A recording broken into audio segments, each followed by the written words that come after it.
দর্শক, আজ 14 ডিসেম্বর শহীদ বুদ্ধিজীবী দিবস। ৭১-এর এই দিনে শহীদ সকল বুদ্ধিজীবী সহ মহান মুক্তিযুদ্ধের শহীদ এবং অংশগ্রহণকারী সকল মুক্তিযোদ্ধার প্রতি বিনম্র শ্রদ্ধা জানিয়ে শুরু করছি কেমন বাংলাদেশ অনুষ্ঠান। সঙ্গে আছে আমি সৈয়দ আশিক রহমান। অনুষ্ঠানটি সরাসরি সম্প্রচার হচ্ছে বেঙ্গল সিমেন্টের সৌজন্যে। দর্শক, রাজধানীর জলাবদ্ধতা নিরসনে 5 খাল খননে 3 বছর আগে নেওয়া প্রকল্পের মেয়াদ শেষ হচ্ছে আগামী 31 ডিসেম্বর। অথচ কাজ শেষ হয়েছে মাত্র 7%। এরই মধ্যে দ্বিতীয় দফায় আরও 2 বছর মেয়াদ বাড়ানোর আবেদন করেছে ওয়াসা। নির্ধারিত মেয়াদে শেষ হওয়া তো দূরের কথা, 2 বছর পেরিয়ে গেলেও কাজই শুরু হয়নি ভাঙ্গা থেকে বরিশাল এবং পায়রা বন্দর হয়ে কুয়াকাটা পর্যন্ত 6 লেন সড়ক নির্মাণের জমি অধিগ্রহণের কাজ। কয়েক দফায় মেয়াদ এবং বরাদ্দ বাড়িয়ে ঢাকা চট্টগ্রাম মহাসড়ক প্রশস্তকরণের কাজ শেষ হলেও কাজের মান নিয়ে উঠেছে প্রশ্ন। ইতিমধ্যে সড়কের বিভিন্ন স্থানে তৈরি হয়েছে খানাখন্দ। 2013 সালের ডিসেম্বরে শেষ করার লক্ষ্য নিয়ে 2011 সালে শুরু হওয়া মালিবাগ মৌচাক ফ্লাইওভারের কাজ কয়েক দফায় মেয়াদ ও বরাদ্দ বাড়িয়ে শেষ হয়েছে 2017 সালে। অথচ নজিরবিহীনভাবে প্রতি বর্ষায় ফ্লাইওভারে হাঁটু সমান পানি জমলেও দায় নেই কারো। মাত্র 1400 মিটার একটি সেতু নির্মাণের প্রকল্পে পরামর্শক নিয়োগ বাবদ প্রায় 100 কোটি টাকা বরাদ্দের নজিরবিহীন আবেদনের ঘটনাও আছে। আর ঘাস কাটা, পুকুর কাটা, খিচুড়ি রান্না সহ অভিজ্ঞতা অর্জনের নামে প্রয়োজনীয় অপ্রয়োজনীয় বিদেশ সফর তো এখন প্রায় প্রতিটি প্রকল্পের অনিবার্য অংশ হয়ে দাঁড়িয়েছে। অনেক প্রকল্পে 2-1 নয় 3 থেকে 4 বার পর্যন্ত মেয়াদ ও বরাদ্দ বাড়ানো হয়েছে। এতে একদিকে ব্যয় যেমন বাড়ছে, তেমনি যাদের টাকায় প্রকল্প নেওয়া হচ্ছে সেই জনগণের দীর্ঘ সময় পোহাতে হচ্ছে ভোগান্তি। রীতিমতো সংস্কৃতিতে পরিণত হওয়া বিভিন্ন সংস্থার এই মেয়াদ ও বরাদ্দ বাড়ানোর খেলায় ক্ষোভ প্রকাশ করে তা বন্ধের নির্দেশ দিয়েছেন খোদ মাননীয় প্রধানমন্ত্রী। এমন একটি প্রেক্ষাপটে দর্শক, আজ আমাদের আলোচনার বিষয় প্রকল্পের বরাদ্দ ও মেয়াদ বৃদ্ধির সংস্কৃতিমুক্ত বাংলাদেশ চাই। আর এই বিষয়ে আলোচনার জন্য আজ আমাদের সঙ্গে আছেন সিপিবির কেন্দ্রীয় সম্পাদক রহিন হোসেন প্রিন্স, সিনিয়র সাংবাদিক নাজমুল আশরাফ এবং যুক্ত হয়েছেন পরিকল্পনা মন্ত্রণালয় সম্পর্কিত সংসদীয় কমিটির সদস্য সাবেক মন্ত্রী শ্রী বীরেন শিকদার এমপি, এলজিইডির সাবেক প্রধান প্রকৌশলী মোহাম্মদ শহীদুল ইসলাম এবং বাপার যুগ্ম সম্পাদক স্থপতি ইকবাল হাবিব। দর্শক, অনুষ্ঠানে মতামত জানাতে অথবা প্রশ্ন করতে ফোন করুন স্ক্রলে দেখানো নম্বরে। এখন ফেসবুকে জানিয়ে রাখছেন অনুষ্ঠানটি সরাসরি সম্প্রচার হচ্ছে ফেসবুক এবং ইউটিউবেও। আমরা মূল আলোচনায় যাবার আগে পত্রিকার কয়েকটি শিরোনাম দেখে নিতে চাই।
আমরা শিরোনামগুলো দেখলাম, এবার যাচ্ছি মূল আলোচনায়। জনাব ইকবাল হাবিব, আপনাকে দিয়ে আমাদের আজকে আলোচনা শুরু করছি। এমনিতেই তো অভিযোগ রয়েছে যে বিভিন্ন দেশের তুলনায় আমাদের দেশের রাস্তা, ব্রিজ সহ বিভিন্ন প্রকল্পের ব্যয় অনেক বেশি। তারপরেও বারবার মেয়াদ এবং বরাদ্দ বাড়ানো কতখানি গ্রহণযোগ্য? প্রথমে আপনার মতো আমিও আজকের এই 14 ডিসেম্বরে আমাদের শহীদ বুদ্ধিজীবী সহ মুক্তিযোদ্ধাদের প্রতি আমার গভীর শ্রদ্ধা জ্ঞাপন করছি এবং সেই সঙ্গে তাদের যে আত্মত্যাগ, সেই আত্মত্যাগের প্রতি শ্রদ্ধা জানিয়ে আজকের বিষয়ের মূল আলোচনাটা অবতারণা করতে চাই। অবশ্যই অযাচিত ভাবে বারংবার সময় বৃদ্ধি করা, প্রকল্পের ব্যয় বৃদ্ধি করা, এটি কখনোই একটি পরিকল্পিত গঠনমূলক কর্মকাণ্ড হতে পারে না এবং এটি হতে পারে না বলেই এই প্রকল্পগুলো জনদুর্ভোগে পরিণত হয় অধিকাংশ ক্ষেত্রে। যখন একটা প্রকল্প 3 বছরে শেষ হওয়ার কথা, সেই প্রকল্প 5 বছর বা 7 বছর হয়, তখন তার যে জনদুর্ভোগ হয়, যদি তার অর্থনৈতিক মূল্যায়ন করা হয়, তাহলে দেখা যাবে ওইরকম আরো 3টা প্রকল্প করা সম্ভব। এবং এই কার্যক্রমগুলোর ক্ষেত্রে বারংবার আলোচনা সত্ত্বেও এর জন্য যে প্রতিবিধান করা, সেক্ষেত্রেও আমাদের গাফিলতি এখন চরম পর্যায়ে। এটি একটা উদাহরণ হতে পারে যে কতটা বললে পরে মানুষ বলা যায়, কতটা পথ হাঁটলে পরে তাকে পথিক বলা যায়। তো সেই অবস্থার মধ্যে আমরা পড়েছি। সত্যিকার অর্থে খাল উদ্ধারের কথা বলে টাকা খরচ করা অথবা টাকা খরচ করতে না পারা, দুটোই অপরাধের শামিল। এই জন্য বলছি, খাল উদ্ধার করা এটি কোনো শখের বিষয় না। এটির কারণে যে জনদুর্ভোগ হচ্ছে, প্রতিনিয়ত অর্থনৈতিক বিশ্লেষণ করলে জনগণের কাছ থেকে যে ক্ষতি হচ্ছে, সময় ক্ষতি, তার সম্পদের ক্ষতি, এবং অবশ্যই একই সঙ্গে তার কর্মকাণ্ড না করার কারণে জিডিপির ক্ষতি, সেই ক্ষতিকে পুষিয়ে নেওয়ার জন্য বা সেই ক্ষতিকে বন্ধ করার জন্যই প্রকল্প গ্রহণ করা হয়। অতএব রাজনৈতিকভাবে যদি বলি, রাজনৈতিকভাবে সরকারকে দুষ্ট গ্রহ বানানো, সরকারকে ক্ষতিগ্রস্ত করার ক্ষেত্রেও এই ধরনের কার্যক্রম ব্যাপকভাবে ঋণাত্মক প্রভাব বিস্তার করে। এবং সে কারণেই আমাদের এই কারণগুলো শুধু আলোচনা না, কত দ্রুত কত সক্ষমতায় আমরা দূর করতে পারি সেটি কিন্তু করা দরকার। মনে রাখা দরকার, অন্যান্য দেশের সাথে তুলনা করার ভালো মন্তব্য আমি করছি না। এই জন্যে বাংলাদেশের জমি পৃথিবীতে এখন সবচেয়ে মূল্যবান। কারণ আমার আসলে অবকাঠামো করার মতো জমি সাংঘাতিক ভাবে কম। তার মধ্যে ৫-৫০,০০০ বর্গ মাইলের মধ্যে অসম্ভব জনঘনত্বের একটা দেশ। অতএব সেই বিষয়গুলো বিচার বিবেচনা করলে হয়তো অর্থনৈতিক এই সমার্থক তুলনা করা কঠিন হবে। কিন্তু যে জিনিসের অবতারণা করা হচ্ছে, যে আমরা বারবার কালক্ষেপণ করি, প্রকল্পের বারবার মূল্যবৃদ্ধি করি, এবং এটি নিয়ে প্রধানমন্ত্রী তৃতীয়বারের মতো প্রকাশ্যে এবং একটা মিটিং অন্তত 7 থেকে 8 বার একেবারে পরিষ্কার ভাবে তার ক্ষোভ উষ্মা প্রকাশ করেছেন। তাহলে তিনিও যদি ক্ষোভ উষ্মা প্রকাশ করেন এবং আমরা সবাই কানে সুশ্রুতি দিয়ে বসে থাকি, তাহলে বুঝতে হবে সর্ষের মধ্যে ভূত তাড়ানোর আসলে কেউ নেই। জনাব ইকবাল আজকের আলোচনায় আমি সুনির্ধারিত ভাবে পরের পর্যায়ে কি কারণে এটা হচ্ছে সেটা বলার চেষ্টা করব, এবং সমাধানগুলো ওর মধ্যেই রয়েছে। সমস্যা যদি চিহ্নিত হয়, সমাধান যাত্রা সেখানে। ইকবাল হাবিব, আমি ছোট্ট করে জানতে চাই যে বড় প্রকল্পে না হয় কিছু কারণ থাকতেও পারে, কিন্তু কিন্তু কারণ সেখানে জমি অধিগ্রহণের ব্যাপার আছে, অনেক কিছু আছে, কিন্তু ছোট প্রকল্পগুলো কেন এরকম ভাবে দীর্ঘমেয়াদী হয়ে যায়, দীর্ঘ সময়ও সেগুলো শেষ করা যায় না? রাষ্ট্রীয় আইন অনুযায়ী প্রতিটি প্রকল্পে, মানে এখন করা হয়েছে অনেক ভুগে ভুগে, বিশ্লেষণ ভিত্তিক প্রাক সমীক্ষা একেবারে অবশ্যম্ভাবী ছিল। এখন এই প্রাক সমীক্ষাগুলো প্রতিটা ডিপার্টমেন্ট তার নিজস্ব জনবল, যারা আসলে দক্ষ জনবল না, অবশ্যই সমীক্ষা করার মতো সামর্থ্য রাখেন না, তারা তাদের আন্তাজ আপনা আপনা এই কনসেপ্টে অর্থনৈতিক সমীক্ষা করেন, পরিবেশগত সমীক্ষা করেন, যথার্থতা বা রেশনালিটি সমীক্ষা করেন, এবং সমন্বয় জড়িত সমীক্ষা, যেটা ফিল্ডে গিয়ে করতে হয়, যে বিভিন্ন রকমের, অর্থাৎ খুললে পরে দেখা যায় এর তার, ওর বার, ওর লাইন, সেই সমস্ত প্রাক সমীক্ষাগুলো করা কিন্তু অত্যন্ত গুরুত্বপূর্ণ ছিল। আমরা বারংবার বলছি, সেই জায়গায় দক্ষ জনবল যদি কোনো ডিপার্টমেন্টের না থাকে, তাহলে অন্য যে ডিপার্টমেন্টের দক্ষ জনবল আছে, ধরেন কথার কথা বলছি, একটা উদাহরণ বলি, মানে খাদ্য ডিপার্টমেন্টের দক্ষ জনবল নাই, তাহলে এলজিডি কাছ থেকে আপনি ধার নেন, অথবা প্রাইভেট সেক্টর থেকে এই পেশাগত দক্ষ লোকজনকে নিয়োগ করেন। এই কাজগুলি করা হয় না বলেই প্রজেক্ট শুরুর সাথে সাথেই এটা তো আসলে কনসালটেন্ট যখন নিয়োগ হয় নাই, কনসালটেন্ট যখন আসে তখন প্রকৃত যখন ডিজাইন করে, তখন প্রকল্প সরাসরি তার খরচ বেড়ে যেতে শুরু করে, তখন আর করার কিছু থাকে না। এবং সে কারণেই এই প্রাক সমীক্ষা জনিত কার্যক্রম না করা, জমি অধিগ্রহণকে যথোপযুক্ত ভাবে সার্বিকতা নিয়ে না করা। এখানে কিন্তু মনে রাখবেন, জমি অধিগ্রহণ মানে জমি কেনা না, সেখানে অনেককেই আবার সাবস্টিটিউট করতে হয়, অর্থাৎ তাকে সোশ্যাল ইন্টিগ্রেশনের কারণে তাকে কোথাও না কোথাও বন্দোবস্ত করেন, ওখানে যারা থাকেন ইতিমধ্যে, যারা ওর উপর জীবিকা নির্বাহ করেন, তাকে প্রতিস্থাপন করতে হয়। এই যে খরচগুলো, এগুলো কখনোই যথার্থভাবে করা হয় না, সবাই ঘরে বসে অথবা আন্দাজ আপনা কনসেপ্টে করে। আপনি যে আন্দাজ আপনা বলছেন, মানে যথাযথ সমীক্ষা না করেই প্রকল্পগুলো হাতে নেওয়া হয়, মানে একদম একদম পরিষ্কার করে বলছি তাই। এবং এটা পাস করার ক্ষেত্রে এই সংশ্লিষ্ট সমগ্র ইনক্লুডিং পরিকল্পনা কমিশন আপনাদেরকে বিদেশে নিয়ে যাব, দরকার আছে কি নাই ঠিক আছে, এই বিদেশে নেওয়াটা কিন্তু এক ধরনের তোষণ নীতিমালা, এবং এইগুলি করে করি এটা একটা প্যাক বা এটা একটা প্যাকেজে পরিণত হয়েছে, এবং এই প্যাকেজের দায় কিন্তু এখন আর সরকার দিচ্ছে না। তাহলে সরকার প্রধান বারবার এটা বলতেন না, তাহলে এই দায়টা কে নিচ্ছে? কারা আমাদের অর্থে এই প্যাকেজ সম্রাট বলে যাচ্ছে? এই দায় নিয়েই আমরা নাজমুল আশরাফ আপনার কাছে আসতে চাই, যে এই যে কার স্বার্থে বারবার মেয়াদ বৃদ্ধি হয়, বারবার বরাদ্দ বাড়ানো হয়, কার স্বার্থে, দায় কার? এক কথায় বলতে গেলে আসলে যারা প্রকল্পের সাথে যুক্ত থাকেন তাদের স্বার্থে।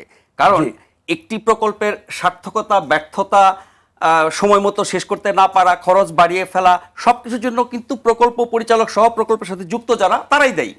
এখন কিন্তু তারা কি দায়বদ্ধ হয়, কিংবা তারা কি কোনো জবাবদিহিতার মধ্যে আসে? মনে তো হয় না। এই যে প্রধানমন্ত্রী বারংবার বলছেন সময় না বাড়াতে, খরচ না বাড়াতে, এই হুঁশিয়ারির পরেও কি আমরা কোনো একটি প্রকল্প দেরি হওয়ার কারণে, খরচ বাড়ার কারণে কারোর বিরুদ্ধে ব্যবস্থা নিতে দেখেছি?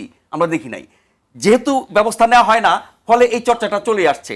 আসলে বাংলাদেশে প্রকল্প মানি হচ্ছে সরকারি কাজে লুটপাট, অনিয়ম, কিছু লোকের বিদেশ সফর, কিছু গাড়ি কেনা, যন্ত্রপাতি, অফিস কেনা।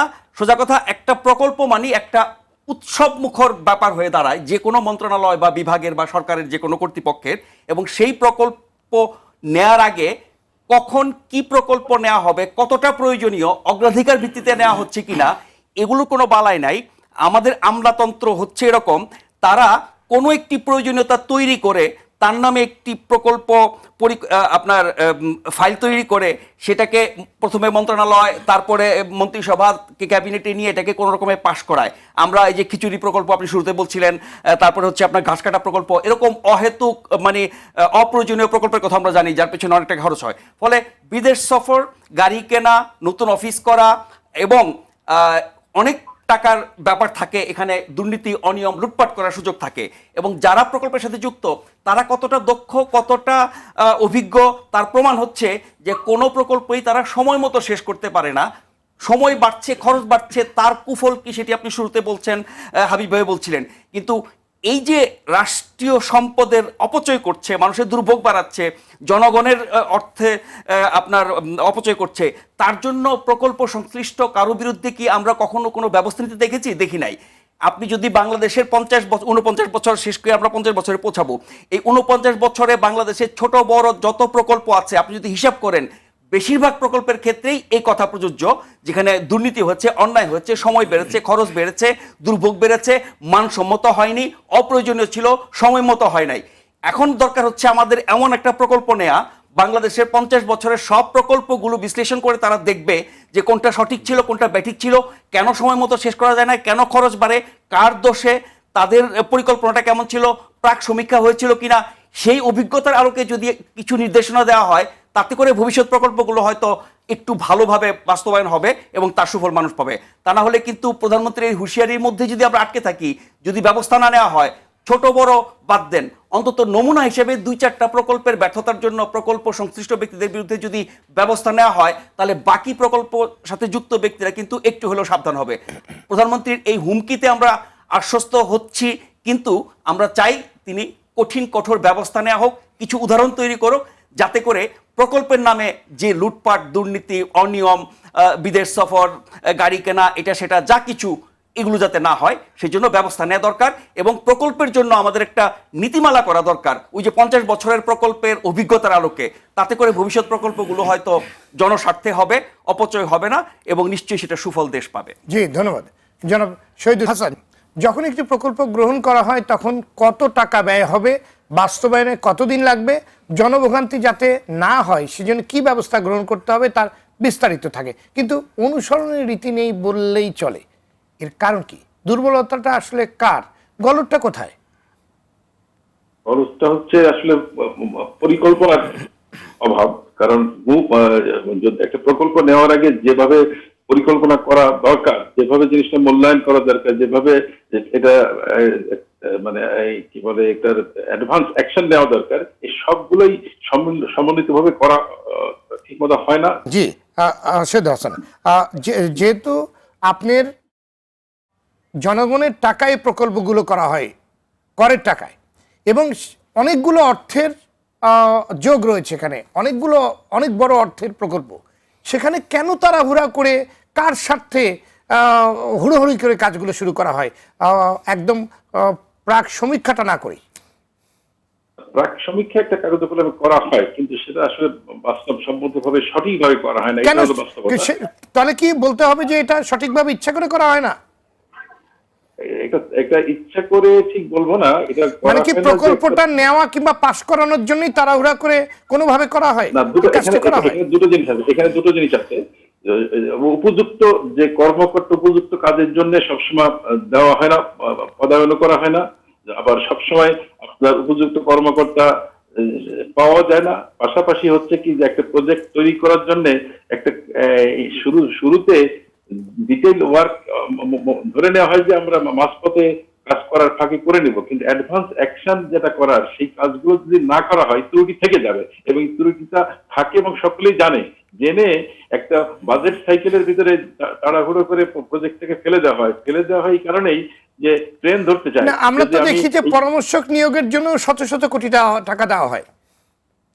দেওয়া হচ্ছে তো, কিন্তু এখানে আবার একটা গলদ থেকে যাচ্ছে। এই পরামর্শক আর বাস্তবায়ন যদি একসাথে প্রকল্পের মাঝে বিল্ট ইন করা হয়, কারণ আগে যদি সমীক্ষা এবং তার যে পরিকল্পনা এবং বেশ কিছু অ্যাডভান্স অ্যাকশনের দরকার হয়, এখন সেই কাজগুলো যে ফর এক্সাম্পল কনসালটেন্ট যদি সার্ভে করে ডিজাইন করে একটা ডকুমেন্ট তৈরি না করে, তাহলে তো ওইটা ফিল্ডে, যেমন ফর এক্সাম্পল একটা বড় ধরনের একটা ব্রিজ হবে, এখন সেই ব্রিজের যদি সয়েল টেস্ট, কোন এলাকাতে যাবে, কি ধরনের জমি লাগবে, সেই কাজগুলো যদি না করে যদি প্রজেক্ট পাস করে যদি আমি ইয়ে করি, টেন্ডার করার চিন্তা করি, তাহলে তো কাজ হবে না।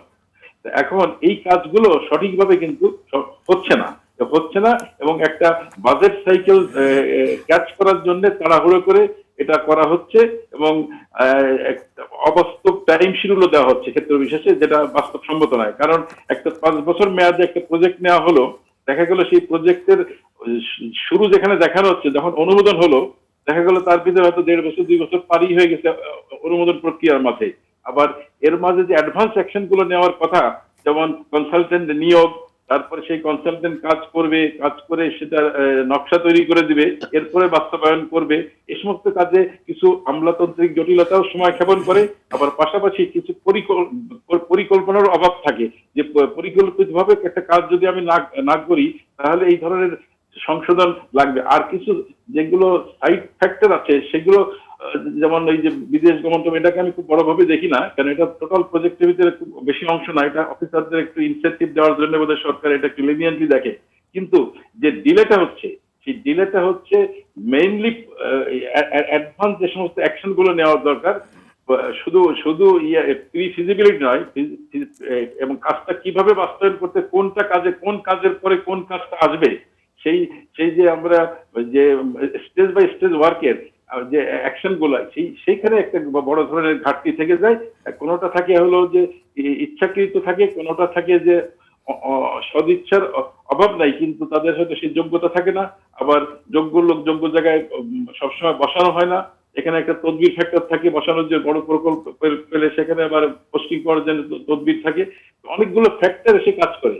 এখন যদি এটা জবাবদিহিতা নিশ্চিত করা যায়, এবং এখানে আবার সেই জবাবদিহিতা যদি নিশ্চিত করে যদি দায়বদ্ধতা ফিক্স আপ করা যায়, তাহলে হয়তো এটা কমবে। আর আমরা চাইলে যেরকম একাধিকবার আপনার সংশোধন করছি এবং সেটা অনুমোদন করে দিচ্ছে, এবং সেখানে আপনার বিভিন্ন নতুন আইটেমও যোগ করতেছে, প্রথমে ধরি নাই, হ্যাঁ, সেরকম বেশ কিছু বিশেষ ক্ষেত্রে বা আনকমন ক্ষেত্রে আসতেই পারে, কিন্তু সব ক্ষেত্রে দেখা উচিত যে সমস্ত প্রকল্পগুলো প্রতিনিয়ত হচ্ছে, সেই সমস্ত প্রকল্পের জন্য এই ধরনের আপনার ডিলে হওয়ার কথা না, কিন্তু তারপরও হয়ে যাচ্ছে। কিন্তু কারণ বলতে গেলে অনেক কারণ আমরা দেখাবো, কিন্তু আসলে ইচ্ছা করলে যে করা যায় না তা না। আমি একটা এক্সাম্পল দিই, যে শেরেবাংলা নগরে বঙ্গবন্ধু আন্তর্জাতিক সম্মেলন কেন্দ্র, এটা চাইনিজরা করে গেছিল, তারা টার্গেট ডেটের থেকে 6 মাস আগে করে গেছে। জাপানিজরা এসে বহু কাজ আমাদের ডাইরেক্টলি করে গেছে, দেখা যায় যে 9 মাস আগে করে যাচ্ছে, করলে দেখা যাচ্ছে কি তাদের আপনার ওই অনেক ম্যানেজমেন্ট কস্ট বাঁচছে, এবং সেখানে কস্ট আরো সেভিংস হচ্ছে, প্রফিট হচ্ছে যে যারা কাজ করছে। কিন্তু এখানে আমি সামারিলি বলবো যে এখানে আমাদের পরিকল্পনার একটা গলদ রয়ে গেছে, যে কোন কাজ আগে করতে হবে, কোন কাজ পরে করতে হবে, সেই অনুযায়ী প্রকল্প প্রণয়ন ঠিক সঠিকভাবে করা হচ্ছে না। আমরা ওই যে প্রতিটা জায়গাতে একটা প্রত্যেকের জন্য কিছু সুযোগ সুবিধা রাখছি, যে কারণে তারা ভালো করে না দেখেই এটাকে যেমন পাশ করে দিয়ে দিচ্ছে। তো সেক্ষেত্রে অনেকগুলো বিষয় মিসিং থাকছে। যেমন ধরেন ঢাকা শহরে খিলগাঁও যে সরি এই যে মগবাজার যে ফ্লাইওভারের কথা বলা হলো, এখানে যেরকম এখানে মাটির নিচে অনেক ইউটিলিটি ছিল যেগুলো সরানোর জন্য অন্য ডিপার্টমেন্টের সাথে ইন্টারাকশন কাজ করতে হয়েছে, সেখানে হয়তো এক্সট্রা অনেক কিছু সময় লেগেছে। কিন্তু এই কাজগুলো করতে হবে তো আগেই জানা ছিল, কিন্তু এটা যদি আমরা আরো একটু অ্যাডভান্স পরিকল্পনা মানে সেগুলো জানা থাকার পরেও কার স্বার্থে তারা হুড়ো করে এগুলোর মধ্যে আপনারা চলে গেলেন। জি, আমরা আরো আপনার সাথে আলোচনা করবো। আমাদের সাথে একটি ফোন আসলে, অনেকক্ষণ অপেক্ষা করছে, ফোনটি নিয়ে একটি বিরতিতে যেতে হবে আমাদের। বিরতির পর আপনার কাছে নিশ্চয়ই আমি আবার আসবো। দর্শক কে বলছেন, কোথা থেকে বলছেন? হ্যালো, আসসালামু আলাইকুম। আমি সদর মোহাম্মদ আনিসুর রহমান, খুলনা থেকে। ওয়ালাইকুম আসসালাম, বলুন। খুলনা থেকে আনিসুর রহমান। আরিফুর রহমান বলুন।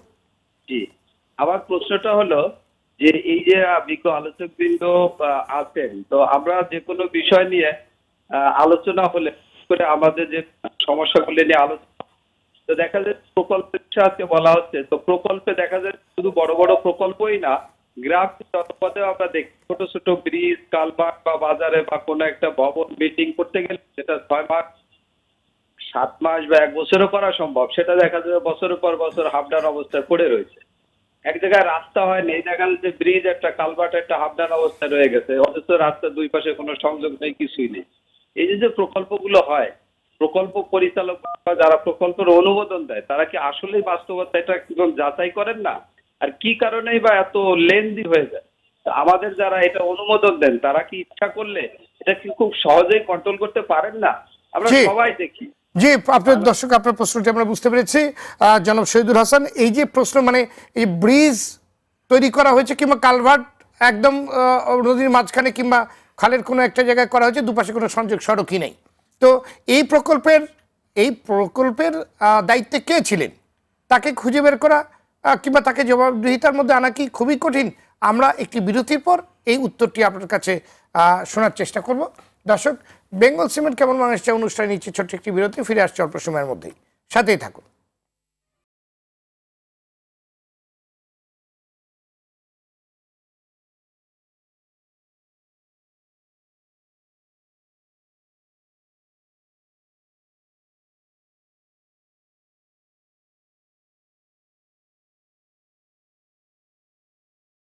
দর্শক, বিরতির পর আবারও স্বাগত কেমন বাংলাদেশ চাই অনুষ্ঠানে। সঙ্গে আছে আমি সৈয়দ আশিক রহমান। আলোচনার বিষয় প্রকল্পের বরাদ্দ ও মেয়াদ বৃদ্ধি, সংস্কৃতি মুক্ত বাংলাদেশ চাই। অনুষ্ঠানটি সম্প্রচার হচ্ছে বেঙ্গল সিমেন্টের সৌজন্যে। আমরা ফিরছি আলোচনায়। জনাব শহীদুল হাসান, বিরতির পূর্বে যে আলোচনাটি আমরা করছিলাম এবং আমাদের দর্শকের একটি প্রশ্ন ছিল যে ব্রিজের দুপাশে কোনো সংযোগ রাস্তাই নাই, তাহলে তাড়াহুড়া করে সেই কালভার্ট কিংবা ব্রিজ বানানো হলো কেন, এবং বছরের পর বছর সেগুলো অ্যাবান্ডেন্ট হয়ে পড়ে রয়েছে। তো এই এবং আবার দেখা যাচ্ছে যে ওই ব্রিজের সাথে হয়তো বা কোথাও কোথাও সংযোগ সড়ক করেছে, কিন্তু 6 মাস কিংবা 1 বছরের মধ্যে সেটা ভেঙে আপনার বিলীন হয়ে গেছে। তো এর দায়বদ্ধতা, কারণ কেউ না কেউ এটার জন্য তো দায়বদ্ধ, কেন দায়বদ্ধতার জবাবদিহিতার মধ্যে তাকে আনা হয় না? ধন্যবাদ আপনাকে। আসলে খুলনা থেকে আরিফ সাহেব যে প্রশ্নটা করেছেন অত্যন্ত যুক্তিসঙ্গত প্রশ্ন, এবং এই ধরনের ছোটখাটো প্রকল্পে এই ধরনের সমস্যা হওয়ার কথা না। এটা প্রথম হচ্ছে যে একটা প্রকল্প যারা পরিচালনা করে তাদের একটা ব্যর্থতা এবং তাদের প্রশাসনিক দুর্বলতা। এটা ব্যাখ্যা দেবেন কিভাবে আপনি, যে দুইটা সংযোগ সড়কই করা হয়নি কিন্তু মাঝখানে ব্রিজ তৈরি হয়ে গেছে এবং দিনের পর দিন এভাবে পড়ে আছে? এটা কোনো আমি জাস্টিফাই করবো না, যদিও আমি former chief engineer LGD, but I don't want to justify. কারণ হচ্ছে যে এটা টোটালি ডিপার্টমেন্ট যারা এই প্রকল্পের দায়িত্বে তাদের নেগলিজেন্স এবং ব্যর্থতা, এই দুটো হলো মেইন কারণ। কারণ এখানে এমন কোনো সমস্যা থাকে না, কারণ এখানে একটা আমলাতান্ত্রিক জটিলতা থাকে। কারণ সে ফর এক্সাম্পল যে কাজটা বাস্তবায়ন করতেছে সেই চেইনে বেশ কয়েকজন অফিসার যুক্ত থাকে, আবার ঠিকাদার যে যুক্ত থাকে সেও দেখে যে আইটেমটা কম লাভ হবে সেটা দেরিতে করে ফেলে রেখে চলে যেতে চেষ্টা করে। এইখানে সামগ্রিকভাবে এটাকে আমি মনে করি এটা হলো ইয়ে মানে ছোট পর্যায়ে হলেও এক ধরনের সুশাসনের অভাব, কারণ ওখানে যারা কাজ করতেছে, যে ডিপার্টমেন্ট এজেন্সি যারা কাজ করছে, এটা তাদেরকে দায়বদ্ধতা ভিতরে না আনলে, কারণ এরকম হচ্ছে, হরদমই হচ্ছে, এবং এই ব্রিজের দুই দিকে যে অ্যাপ্রোচের কাজ বাদ রেখে ফেলে রেখে চলে যাচ্ছে যুগের পর যুগ, আপনার এরকম কেস পাওয়া যাবে 10 বছর পরে এসে কাজ করছে, এরকম পাওয়া যাবে অনেক ক্ষেত্রে, এরকম পাওয়া যাবে না তা না, কিন্তু এটা টোটালি, এটা আমি মনে করি যারা প্রকল্প পরিচালনার দায়িত্বে থাকে তাদের একটা ব্যর্থতা, এটা আমার অভিজ্ঞতার আলোকে এটাই বলে, কারণ ধন্যবাদ। অতীতে আমি দেখেছি। ধন্যবাদ, আপনার কাছে আবার আসবো। জনাব রুহিন হোসেন প্রিন্স, সিংহভাগ প্রকল্পই নির্ধারিত সময় এবং অর্থের বাস্তবায়ন, মানে সময় ও অর্থে বাস্তবায়ন না হওয়ার একটি ঐতিহ্য আমরা দেখছি, কিংবা এটা একটি ঐতিহ্য পরিণত হয়েছে। আসলে দেশের সুষম উন্নয়নের পথে এটা কতখানি অন্তরায়, এবং কেন কাজগুলো হয় না, কাদের ব্যর্থতা এই ধরনের কাজগুলো কিংবা ঐতিহ্য তৈরি হলো আমাদের? ধন্যবাদ আপনাকে। আসলে কথার শুরুতে আমিও শহীদ বুদ্ধিজীবীদের প্রতি শ্রদ্ধা নিবেদন করছি, কারণ আজকে ওই দিন আমরা প্রায় পার করলাম এবং ওনাদের যে স্বপ্ন ছিল সেটা বাস্তবায়নের অঙ্গীকারও আবারও করছি। আপনি আমার বিবেচনায় যে খুবই গুরুত্বপূর্ণ, কারণ আমাদের প্রচলিত রাজনীতির ধারায় জনগণ যদি গুরুত্বপূর্ণ হয়, জনগণের ইস্যুর গুরুত্ব থাকা উচিত, কিন্তু অনেক সময় সেটা থাকে না। আপনি সেই ইস্যু নিয়ে আসছেন। আপনার কথায় যাওয়ার আগে আপনার শিরোনামটা দেখছিলাম এবং দেখে এখানে আমার মনে হচ্ছিল শিরোনামটা যদি আমরা এইভাবে করতে পারতাম তাহলে আলোচনাটা আরও ভালো জায়গায় হতো। যেমন আপনি খুব আমার বিবেচনায় ভদ্র শব্দ উচ্চারণ করছেন, ঐতিহ্যের কথা বলছেন, সংস্কৃতির কথা বলছেন, এটা কিন্তু খুবই পজিটিভ শব্দ, কিন্তু যে আলোচনা করছি তার সাথে এই শব্দটা যায় না। হয়তো আপনি আপনার পজিটিভ জায়গার কথা বলছেন। দেখুন, আমি যদি আপনার জিনিসটাকে এইভাবে নিয়ে আসি যে জনগণের টাকা লুটপাটের আইনি সুযোগ দেওয়ার জন্য প্রকল্পের বরাদ্দ এবং মেয়াদ বৃদ্ধির অপসংস্কৃতি মুক্ত বাংলাদেশ চাই, তাহলে কি ভুল হবে? আমার বিবেচনায় না। কেন এই কথাটা বললাম, যে আকাঙ্ক্ষাটা আমরা করছি তার আগে একটু যদি ছোট করে চিন্তা করি, এই যে প্রকল্পের যে টাকাটা বরাদ্দ আমরা করছি, প্রথমে বরাদ্দটা সঠিক কিনা সেটা একটু দেখার ব্যাপার, এবং প্রকল্প যেখানে আমি নির্বাচন করছি ওই প্রকল্পটা কারেক্ট কিনা সেটা অন্য আলোচনা, আমি সেই আলোচনা সুযোগ থাকলে পরে করা যাবে, সেটি একটি ব্যাপার। সেই ক্ষেত্রেও দেখা যাচ্ছে অধিকাংশ প্রকল্পের বরাদ্দ যথাযথ হয় না, এটা বরঞ্চ বাড়তি বরাদ্দ হয়। আরেকটা হচ্ছে প্রকল্প নেওয়ার সময় যারা এগুলো করেন হিসাব নিকাশ করে রাখেন যে প্রকল্পের মেয়াদ বৃদ্ধি করবেন, তার মধ্য দিয়ে টাকা বৃদ্ধি করা যাবে, এবং তার মধ্য দিয়ে এই যে কিছু ব্যতিক্রম বাদ দিয়েই লুটপাটের সুযোগ হয়ে থাকবে। তার প্রধান কারণ আমাদের কাছে মনে হয় কি জানেন, সেটা হচ্ছে আমাদের অর্থনীতি এবং রাজনীতিতে যে দুর্বৃত্তায়নের ধারা সেটি তৈরি করেছে। কেন? আমি এবার সহজে বলি, আমি বলেছি কিছু ব্যতিক্রম বাদ দিয়েই, আপনারা নিশ্চয়ই সে ব্যতিক্রম কিছু পজিটিভ আছে সেটার বাইরে বলছি। বাংলাদেশে প্রকল্প যেগুলো নেব, আমি কি প্রথমে জনগণের চাহিদাটাকে বিবেচনা করে এবং ওই অঞ্চলের বাস্তবতা বিবেচনা করে করি? ওই যে আপনি বললেন যে এখানে আনিস সাহেব খুলনা থেকে যেটা বলেছেন যে 2টা রাস্তা ঠিক আছে, এখন আমার ব্রিজ দরকার, তাহলে রাস্তা করার পরে ব্রিজ, তা তো না। প্রথমে কন্ট্রাক্টর ঘোরাফেরা করে চিন্তা করে এই ব্রিজটা হলে আমার এটা লাগবে, সে তখন ফেরি করে ওই ব্রিজটা কিভাবে করা যায়। এর মধ্যে অসাধু কন্ট্রাক্টররা ওই ব্রিজের জিনিসপত্র ফেরি করে চলে যায় প্রধানত একটা অসাধু আমলার কাছে। দুইজনে মিলে তখন একটা দুইজনের সিন্ডিকেশনে এটা কিভাবে বরাদ্দ বাড়ায়, বা এখন কি টাকা দিলে এই অঞ্চলে অনুমোদন হবে, পরে আরো বাড়ানো যাবে, সুতরাং স্বল্প টাকা হলে একটা প্রজেক্ট নেয়। নেওয়ার পরে তারা চিন্তা করে এটা পাশ করানোর জন্য যেতে আর একটা অসাধু রাজনীতিকের কাছে, প্রধানত ক্ষমতায় যারা যখন থাকে তাদের মধ্যে যে অসাধু চরিত্রের যারা, তার কাছে যায়। এই ত্রয়ে মিলে যে সিন্ডিকেশন তৈরি করে, এই সিন্ডিকেশনটাই অধিকাংশ ক্ষেত্রে বাংলাদেশের এই বড় ছোট বড় প্রজেক্টের জায়গায় তারা থাকে। এখন প্রজেক্টটা হওয়ার পরে মজাটা ঘটে যায় কি, ওই যে যার যার কমিশন, যার যার জায়গাটা, সেটা কিন্তু অটোভাবে চলে যায়, তখন তাদের মাথায় আর একটা প্রজেক্ট চিন্তা হয়। সুতরাং যারা দায়িত্ব নিচ্ছে, দায়িত্ব পালন করছে, তাদের কিন্তু অন্য জায়গাগুলোর হিসাব থাকে না, এবং রাজনৈতিক একটা সুশাসনের কমিটমেন্ট ছাড়া, পুরো সুশাসনের দৃষ্টিভঙ্গি ছাড়া আপনি এই কাজে আগাতে পারবেন না, যার জন্যই বাংলাদেশে এই সংকটগুলো রয়ে গেছে এবং দিন দিন বাড়ছে। কিন্তু সবচেয়ে বড় ব্যাপার হচ্ছে যেটা আমরা দেখছি, ভয়াবহভাবে বাড়ছে। ভয়াবহ কেমন? ধরুন, আমি এই আলোচনাগুলো আমরা কম বেশি, বাংলাদেশ ছোট দেশ, এটা সবাই কম বেশি জানে, তারপরেও বলি। ধরেন কোনো একটা প্রজেক্ট একনেকে যেতে হবে, নিয়ে গেলে এত বড় প্রজেক্ট, তখন দেখা যায় যে কন্ট্রাক্টর বা আমলা, তাদের মধ্যে যাদের তথাকথিত মানে কোড আনকোড যে বুদ্ধিশুদ্ধি বেশি আর কি, মানে প্রজেক্ট অনুমোদন কিভাবে করা যায়, তখন হয়তো বললো আচ্ছা এই টাকার এটা দরকার নেই, কারণ এখানে একনেকে যাবে, তার আগে এটা করো, এটা পরে দেখবানি কিভাবে বাড়াই করা যায়। এইভাবে করে করে বাংলাদেশের এই জায়গাগুলো যাচ্ছে। এবং দেখেন যে এই যে মিডল টার্ম যে আমলা, সেইটার যোগসাযোগ ছাড়া, এবং অসাধু কন্ট্রাক্টর তো আছে, অসাধু রাজনীতির কথাও বললাম, এইটা ছাড়া কোনো কিছু করতে পারবেন না, এবং এর আপনি কোনো হিসাব বাংলাদেশে পাচ্ছেন না। কারণ সর্বশেষ দেখলাম এই যে বিদেশে যারা সেকেন্ড হোম করেছে, যাদের তালিকা এখন বেরোচ্ছে, এগুলো সবই পুরনো খবর জানা। আমাদের তো একজন মন্ত্রী বললেন এর অধিকাংশ নাকি আমলা। তাহলে আপনি জিনিস চিন্তা করেন, কিন্তু যাদের কাছে এই প্রজেক্টগুলো নেওয়ার সময় তারা ওইখানে এমন এমন ক্লজ রেখে নেন যার মধ্যে আপনি বিদেশ সফর থেকে শুরু করে সব করা যাবে, এমনকি শুধু তা না, আপনি এই প্রজেক্টের কি বলে সময় বাড়ানো, ব্যয় বাড়ানো সবই করা যাবে। আমি জাস্ট একটা ছোট্ট উপস্থিত মতো মনে হচ্ছে বলে বলি।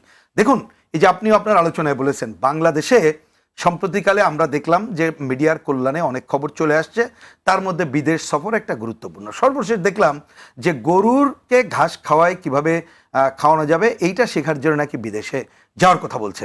যখন মিডিয়া কথা বললো, হইচই এটা হলো, আমি দেখলাম জনৈক, যদি আমার শোনা এবং দেখার ভুল না হয় নিউজ, জনৈক সচিব তিনি কিন্তু উচ্চস্বরে তথাকথিত যুক্তি এখানে হাজির করার চেষ্টা করলেন। কিন্তু এই সচিবদের তো কখনো আমরা দেখি না। বাংলাদেশে আইনে কিন্তু সমস্ত জায়গায়, ডিস্ট্রিক্টে এবং বিভিন্ন জায়গায় এই যে গোচারণ ভূমি রাখার কথা, কই সে আলোচনা কখনো শুনেছেন? সেক্ষেত্রে আমলারা কি দায়িত্ব পালন করছে? কারণ ওইখানে তো মজা নাই, মজা তো এইখানে। বিদেশ সফর থেকে শুরু করে শুধু না, একটা বড় প্রজেক্ট দেবেন, ভবিষ্যতে তার সাথে যোগসাযোগ করে সব কাজ করা যায় এবং বিদেশে ছেলে মেয়ে পড়ানো সহ সব কিছু করা যায়, শুধু আমলা না। ওই যে বললাম অসৎ ব্যবসায়ী, অসৎ রাজনীতিক, এই পুরো সিন্ডিকেশন এই জায়গায় করে। এই জায়গা থেকে আমার শেষ পয়েন্টটা হচ্ছে, আপনি অন্তত পক্ষে 3টা কাজ করতে পারলে উদ্ধার হয়ে আসার একটা আছে। আমরা যে প্রকল্পগুলো নেব তার জনগণের অংশগ্রহণ নিশ্চিত করতে হবে, অর্থাৎ জনসম্পৃক্ততা প্রথমেই। তারপরে আপনি স্বচ্ছতা নিশ্চিত করেন, জবাবদিহিতা নিশ্চিত করেন, আবার জনগণের অংশগ্রহণ নিশ্চিত করেন, তাহলে কিন্তু সব ঠিক হবে। আজকে একটা চামচ কেনার জন্য কত লক্ষ টাকা আপনি টানিয়ে দেন, যে এইখানে চামচের জন্য এই প্রজেক্ট হচ্ছে, এইখানে রাস্তার এত হাজার ইট লাগবে তার জন্য এই প্রজেক্ট হচ্ছে, এবং জনগণকে দেখভালের জায়গাটা করে দেন, জনসম্পৃক্ত করেন, দেখবেন জনগণই এই কৈফিয়ত তলবের জায়গায় যাবে। কারণ জনগণকে যদি এটা বোঝানো যায় এটা জনগণের ট্যাক্সের টাকাই হচ্ছে, জনগণকেই এই টাকা কিন্তু সুদে আসলে আবারও একবার ট্যাক্সের টাকা, পরে এই টাকা যদি আমরা প্রজেক্টের নামে নানা জায়গা থেকে ঋণ নিয়ে আসি, দেশ বিদেশ তো ঋণ নেই, এই টাকা কিন্তু আবার ফেরত দেওয়ার তার কাছে যাবে। অর্থাৎ দুর্বৃত্তায়িত ধারার অর্থনীতি এবং রাজনৈতিক ধারা এই প্রকল্পের ব্যয় বৃদ্ধি এবং প্রকল্পের খরচ বৃদ্ধি করছে। আমাদের সাথে একটি ফোন আছে, ফোনটি নিয়ে আমরা শ্রী বীরেন শিকদার এমপি আপনার কাছে আসবো। দর্শক কে বলছেন, কোথা থেকে বলছেন? জি জি বলুন।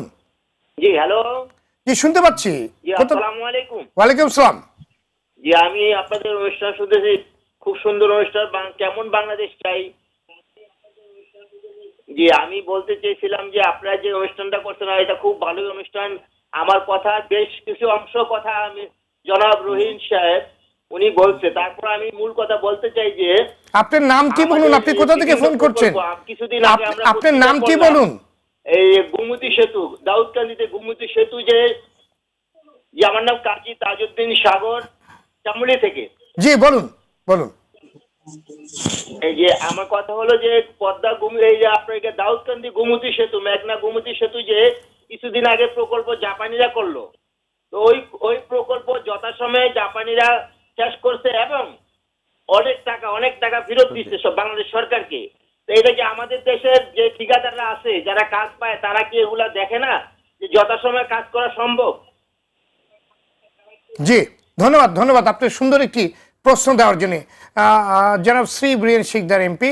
এই যে আমাদের একজন দর্শক যিনি আপনার এইমাত্র বললেন যে উদাহরণ তো আছে, জাপান আমাদের একটি প্রকল্প মানে একদম যথাসময়, এমনকি প্রকল্প সময়ের আগেই ওনারা বুঝিয়ে দিয়েছেন এবং টাকাও ফেরত দিয়ে গেছে, এরকম নজির তো আমাদের আছে। তাহলে পরে আমাদের অন্যান্য প্রকল্পে সেই জিনিসগুলো হয় না কেন? আপনাকে ধন্যবাদ। আমি এতক্ষণ আলোচনা শুনছিলাম, আপনার প্রশ্নের পরিপ্রেক্ষিতে আমাদের শহীদুল হাসান সাহেবও কিছু কথা জবাব দিয়েছেন এবং রুহিন সাহেবও কতগুলো কথা বলেছেন। এখন তো আমার মনে হয় যে আলোচনার মাধ্যমে যেটা প্রশ্ন এবং উত্তরের মাধ্যমে যেটা মনে হচ্ছে, যেমন দর্শকদের কাছেও এটা প্রতীয়মান হতে পারে যে বোধহয় একেবারে সব প্রকল্পেই বোধহয় এইরকম ঘটনাই ঘটে। তো এটা কিন্তু বাস্তবতা এটা না। কোনো কোনো প্রজেক্টে হয়তো বা এরকম ব্যতিক্রমী কিছু ঘটনা ঘটে থাকে, এবং যেটা উদাহরণস্বরূপ বললেন যে দুই পাশে রাস্তার অস্তিত্ব নাই, অথচ মাঝখানে একটা ব্রিজ সেখানে কমপ্লিট করা হয়ে গেছে এবং দীর্ঘকাল সেটা সেই ব্রিজ সেখানে সংযোগবিহীন অবস্থায় রয়ে গেছে। তো এরকম প্রকল্প, এরকম ব্যতিক্রমী ঘটনা, এটা কিন্তু ব্যতিক্রমী, এটা একেবারে সব ক্ষেত্রেই এরকম ঘটনা ঘটে এরকম না। এবং অন্যান্য ত্রুটি বিচ্যুতির কথা যেগুলো বলা হয়েছে, সে ত্রুটি বিচ্যুতিগুলো কোনো কোনো ক্ষেত্রে নেই, এটা সত্য না। অবশ্যই এই ঘটনাগুলি, এরকম ঘটনা ঘটেছে কোনো কোনো ক্ষেত্রে, কিন্তু সেইটাই কিন্তু একমাত্র এবং সেইটাই সব ক্ষেত্রেই সেরকম হয় এরকম না। তো এই সমস্ত যে প্রজেক্টগুলোর যে কারণ, যে প্রজেক্টের কেন প্রাথমিক পর্যায়ে এটা যে যে ভালো করে যাচাই বাছাই করে এবং সুষ্ঠুভাবে প্রকৃত যে ব্যয় বরাদ্দ হওয়া দরকার সেটা নিশ্চিত করেই কেন করা হয় না। অনেক ক্ষেত্রে এখানে শহীদুল হাসান সাহেবও, উনি এলজিডির চিফ ইঞ্জিনিয়ার হিসেবে দায়িত্বে ছিলেন। আমি তো সুদীর্ঘকাল আমিও পার্লামেন্টে আছি, ওনার সঙ্গে একসঙ্গে আমরা কাজ করেছি। আমি 96 সাল থেকে আমি আছি, 96 পার্লামেন্টের সময় থেকে। তো সুতরাং ওনাকেও দেখেছি, উনিও চমৎকার ভাবে উনি সে সময় উনি চিফ ইঞ্জিনিয়ার হিসেবে দায়িত্ব পালন করেছেন। তো কাজের যে ত্রুটি বিচ্যুতির কথাগুলি বলা হলো, এই ত্রুটি বিচ্যুতিগুলো অনেক ক্ষেত্রে কিছু বাস্তব কারণও থাকে। তো আমি এটাকে সাফাই গাইতে চাই না, কিন্তু বিষয়টি হলো যে কোনো কোনো ক্ষেত্রে এই যে অসঙ্গতি, এই অসঙ্গতির কিছু অসঙ্গতি প্রাথমিক পর্যায়ে সমাধান করা সম্ভব হয়ে ওঠেন না, যার কিছু বাস্তব কারণ থাকে। সে কারণগুলির কথা কিছু শহীদুল হাসান সাহেব বলেছেন। আর তো এইগুলি পর্যায়ক্রমে এগুলি তো সংশোধন হচ্ছে এবং ক্রমান্বয়ে আজকে মিডিয়ার কল্যাণে এই সমস্ত সমস্যাগুলিও কিন্তু সামনে আসছে। আগে কিন্তু এই সমস্যাগুলি সামনে আসে নাই, অনেক ক্ষেত্রে এগুলো অজানাই রয়ে যেত। কিন্তু এখন মিডিয়ার কল্যাণে সমস্ত সমস্যাগুলি, যে ত্রুটি বিচ্যুতিগুলো, এগুলি কিন্তু সামনে চলে আসছে এবং সেগুলি সম্পর্কে ক্রমান্বয়ে সজাগ সবাই যার যার অবস্থান থেকে সজাগ হচ্ছে এবং সংশোধন হচ্ছে। তো আমরা আশা করব যে আগামী দিনে একটা প্রকল্প নিশ্চিত থেকে তৈরি হয়ে যখন পরিকল্পনা মন্ত্রণালয়ে আসে, পরিকল্পনা মন্ত্রণালয়ে প্রাথমিক পর্যায়ে যাচাই বাছাই করে অনেকগুলি কোয়ারিজ দেওয়া হয়। তারপরে সে কোয়ারিজ গুলো দেওয়ার পরে তারপরে সেটাকে আবার অনেক সময় ফেরতও পাঠানো হয় আবার সংশোধন করে দেওয়ার জন্য। এরকম কিন্তু অনেক নজির আছে, এরকম করা হয়ে থাকে। তো আমার মনে হয় যে এই সমস্ত ত্রুটি বিচ্যুতিগুলো এখন যেহেতু ত্রুটি বিচ্যুতিগুলো সংশোধন আগামীতে নিশ্চয়ই হবে এবং নিশ্চয়ই আমরা ত্রুটিহীনভাবে আমরা শিকদার, মিডিয়া তো সকল সমস্যা কিংবা যে যে ত্রুটি বিচ্যুতিগুলো আছে সেগুলো তুলে ধরছে, কিন্তু প্রকল্পের মেয়াদ এবং বরাদ্দ বাড়ানোর বিষয়ে জবাবদিহিতা নিশ্চিতে সংসদীয় কমিটি কতটা জোরালো ভূমিকা আসলে রাখতে পারছে? হ্যাঁ, সংসদীয় কমিটি এখন মন্ত্রণালয়ের যে মন্ত্রণালয়ের কার্যক্রমটা পর্যালোচনা করে এবং একটা নির্দিষ্ট মেয়াদের কার্যক্রম গুলো পর্যালোচনা করে। তো সেক্ষেত্রে যে সমস্ত ত্রুটি বিচ্যুতিগুলো পরিলক্ষিত হয় সেগুলো তো নিশ্চয়ই সম্পর্কে স্ট্যান্ডিং কমিটি সাজেশন দিতে পারে এবং সাজেশন দিয়ে থাকে। আমাদের স্ট্যান্ডিং কমিটির পক্ষ থেকে অনেক বিষয়েই এরকম সাজেশন দেওয়া হয়েছে। আর তাছাড়া একটা জিনিস সেটা হলো যে অভিজ্ঞতার একটা বিষয় আছে, যেরকম অনেক প্রজেক্টের ব্যাপারে বাংলাদেশের আমাদের যারা এই প্রজেক্টগুলি এখন করছেন এদের কিন্তু বাস্তব অভিজ্ঞতা পূর্বে ছিল না। সেটা যে আমাদের মগবাজার ফ্লাইওভার যখন করা হয় তখন ওই ফ্লাইওভারটাই কিন্তু প্রথম ফ্লাইওভার এবং সেখানে অভিজ্ঞতার এটা মনে হয় মানে সঠিক নয়। এর আগেও খিলগাঁয় ফ্লাইওভার করা হয়েছে, আরো অনেকগুলো ফ্লাইওভার এর আগে তৈরি করা হয়েছে, মহাখালী ফ্লাইওভার হয়েছে, বিভিন্ন জায়গায় ফ্লাইওভার এর আগে হয়েছে, সেটাই প্রথম নয়। না, এটা প্রথম নয়, কিন্তু কথা হচ্ছে অভিজ্ঞতার অভাব ছিল। আমি এইটা বলতে চাচ্ছি যে অভিজ্ঞতার অভাব ছিল। এখন ক্রমান্বয়ে আমাদের আমাদের যারা এক্সপার্ট যারা আছেন তাদের অভিজ্ঞতা অনেক বৃদ্ধি পাচ্ছে। সেই ক্ষেত্রে আমাদের মনে হয় যে আগামী দিনে এবং মগবাজার মালিবাগ ফ্লাইওভার তৈরির শুরু থেকে, নকশার শুরু থেকে কিন্তু বিভিন্নভাবে সেটা ত্রুটির কথা বলা হয়েছে, যেটা একেবারে আমলে নেওয়া হয়নি। জি, তো এগুলি ভবিষ্যতে এই সমস্ত ত্রুটি বিচ্যুতিগুলো নিশ্চয়ই সংশোধন হবে, এবং আমরা আশা করব যে আমাদের কষ্টার্জিত যে অর্থ সেটা নিশ্চয়ই সঠিকভাবে বাস্তবায়িত হবে আমাদের প্রকল্পগুলি, জি। এবং জনগণের অর্থ সঠিকভাবে বাস্তবায়িত হবে। আমরা সেই দিকেই নিশ্চয়ই আমরা এগিয়ে যেতে জি, পারব। ধন্যবাদ। জনাব ইকবাল হাবিব মনে হয় কিছু একটি যোগ করতে চাচ্ছিলেন। ধন্যবাদ আপনাকে। মাননীয় সংসদ সদস্য, আপনার কাছে বিনীতভাবে 3টা জিনিস উপস্থাপন করতে চাই। প্রথমত হচ্ছে আমাদের দক্ষতা অর্জনের ক্ষেত্রে এই যে প্রজেক্টে আপনি হয়তো হঠাৎ করে বললেন, এটি আসলে একটা উদাহরণ কেন আমরা আজকের এই দুর্গতিতে পড়েছি। আমাদের প্রথম ফ্লাইওভার প্রকল্প করে জাপানি অর্থায়নে সড়ক ও জনপথ ফ্লাইওভার মহাখালী। পরের প্রজেক্টটাই আর ওই সড়ক ও জনপথকে দেওয়া হলো না, প্রজেক্টটা করলেন এলজিডি খিলগা। খেয়াল করে দেখেন, তার মানে আমরা যে দক্ষতা অর্জন করলাম, অভিজ্ঞতা অর্জন করলাম, এটা যে করে আমরা পরের প্রজেক্টে আরো ত্রুটিহীন, আরো বাজেট যথোপযুক্ত করা, লোকবলেরও শেখা হলো। তৃতীয় প্রজেক্টটা করলেন সাথে সাথেই রাজধানী উন্নয়ন কর্তৃপক্ষ ওই কুড়িল ফ্লাইওভার। চতুর্থ প্রজেক্টটা নিশ্চয়ই 3 জনের কেউ পাবে। আপনাকে হতাশ করে চতুর্থ প্রজেক্ট করলেন সিটি কর্পোরেশন হানি ফ্লাইওভার। আচ্ছা, পঞ্চম প্রজেক্টটা তো যাই হোক ভুল হয়েছে, আচ্ছা আর করবো না, কানে ধরেছি, এবার আবার 4 জনের একজনকে দেই।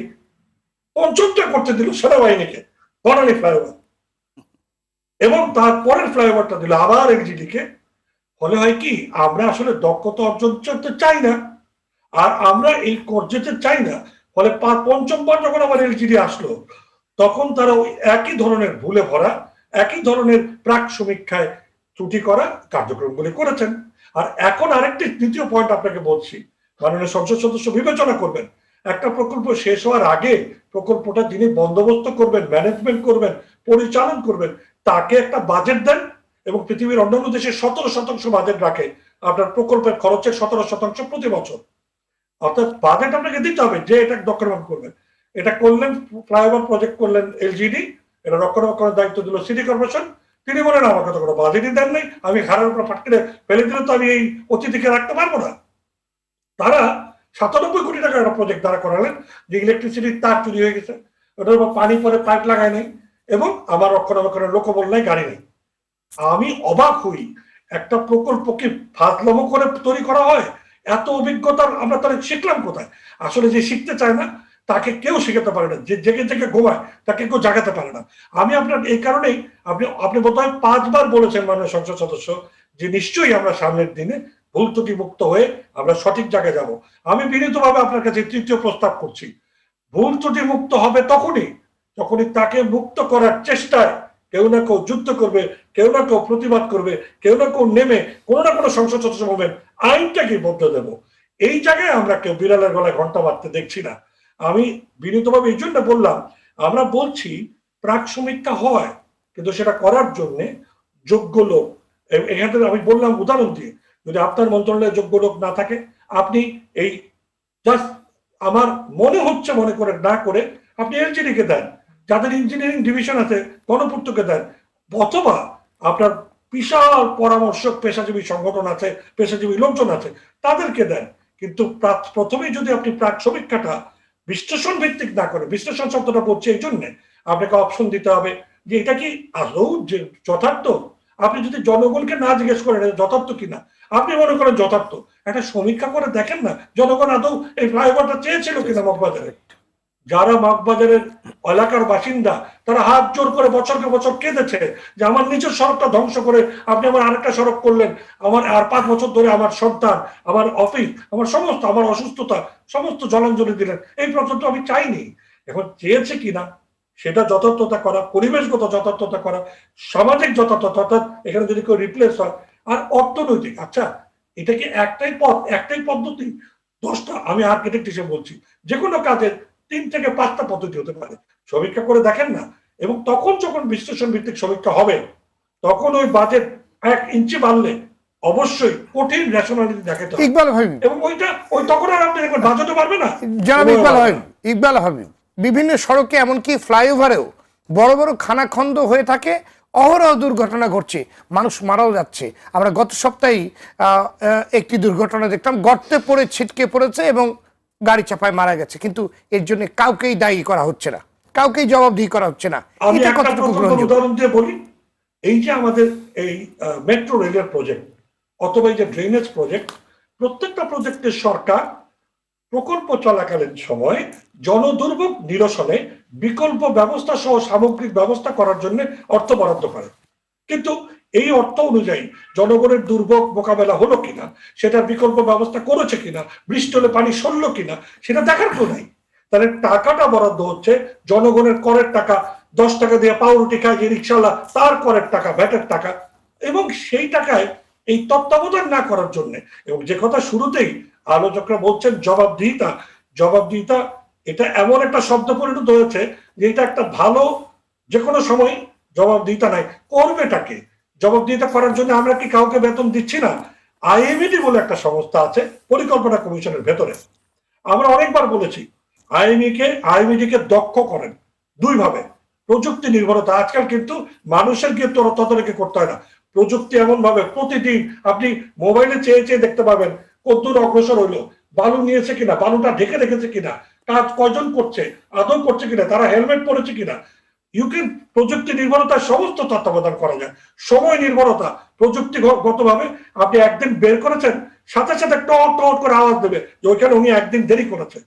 আমরা সেটা করছি না, আমরা সক্ষম দক্ষ জনবল দিয়ে আইএমইডিকে এখনো সুসজ্জিত করছি না। আমি বলি কি, এই কাজগুলো করার জন্য আলোচনা কম হয় নাই। আমি এই জন্য প্রথমেই বলেছিলাম যে আজকে যে আমরা এই যে 5টা বিষয় আলোচনা করলাম, তার মানে সমস্যা নির্ধারিত, সমস্যা চিহ্নিত, সমাধান যাত্রাটা করবেটা কি? জি, ধন্যবাদ জনাব নাজমুল আশরাফ। মেঘনা গোমতী সেতুতে যদি সম্ভব হয় টাকাও ফেরত দেওয়া যায় এবং প্রকল্প সময়ের আগেই, মেয়াদের আগেই শেষ করা যায়, তাহলে অন্যান্য প্রকল্পে হয় না কেন?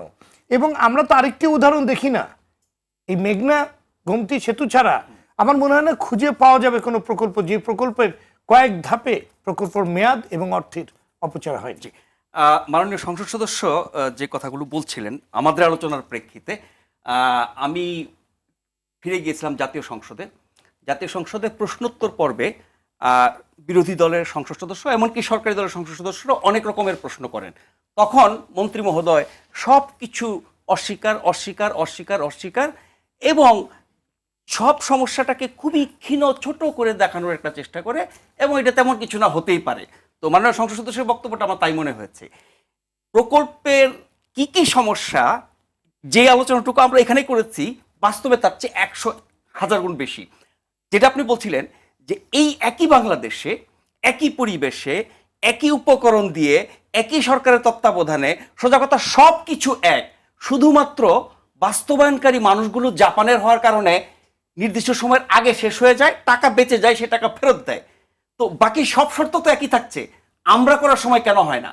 কারণ আমরা দুর্নীতিবাজ, কারণ আমরা অদক্ষ, কারণ আমরা প্রকল্পের নামে লুটপাট করতে চাই, কারণ আমরা সঠিক সময়ে সঠিক কাজ করার জন্য যতটুকু আন্তরিক হওয়া দরকার, জনগণের অর্থ, রাষ্ট্রের অর্থ, গরিব মানুষের করের অর্থ বাঁচানোর জন্য যে দরদটুকু থাকা দরকার, সেটা আমাদের নাই।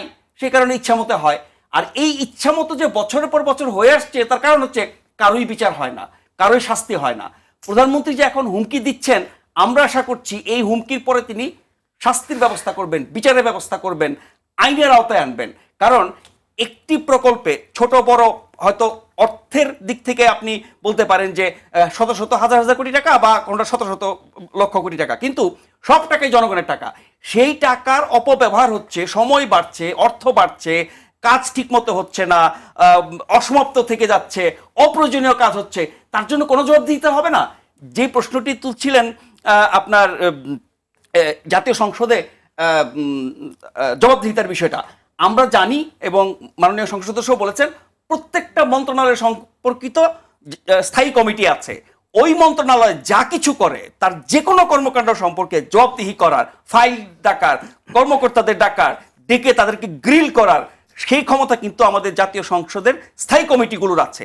স্থায়ী কমিটিগুলোতে কি হয় আমরা জানতেই পারি না, কারণ সেই স্থায়ী কমিটিতে কোনো গণমাধ্যমের অংশগ্রহণের সুযোগ থাকে না, দেখার জানার সুযোগ থাকে না। বড় জোর সভা শেষে তথাকথিত ভাষায় কিছু প্রস্তাব লিখে অনেক সময় গণমাধ্যমকে দেওয়া হয়, অনেক ক্ষেত্রে সেটাও করা হয় না। ফলে সত্যিকার অর্থেই জবাবদিহি করা হচ্ছে কিনা, জনপ্রতিনিধিরা এই প্রশাসনের লোকজনকে কিভাবে জবাবদিহির আওতায় আনছে, তাদের অন্যায় ভুল ব্যর্থতার জন্য কি ব্যবস্থা নিচ্ছে তার কোনো কিছু আমরা জানি না। অথচ আমাদের ব্যবস্থা আছে।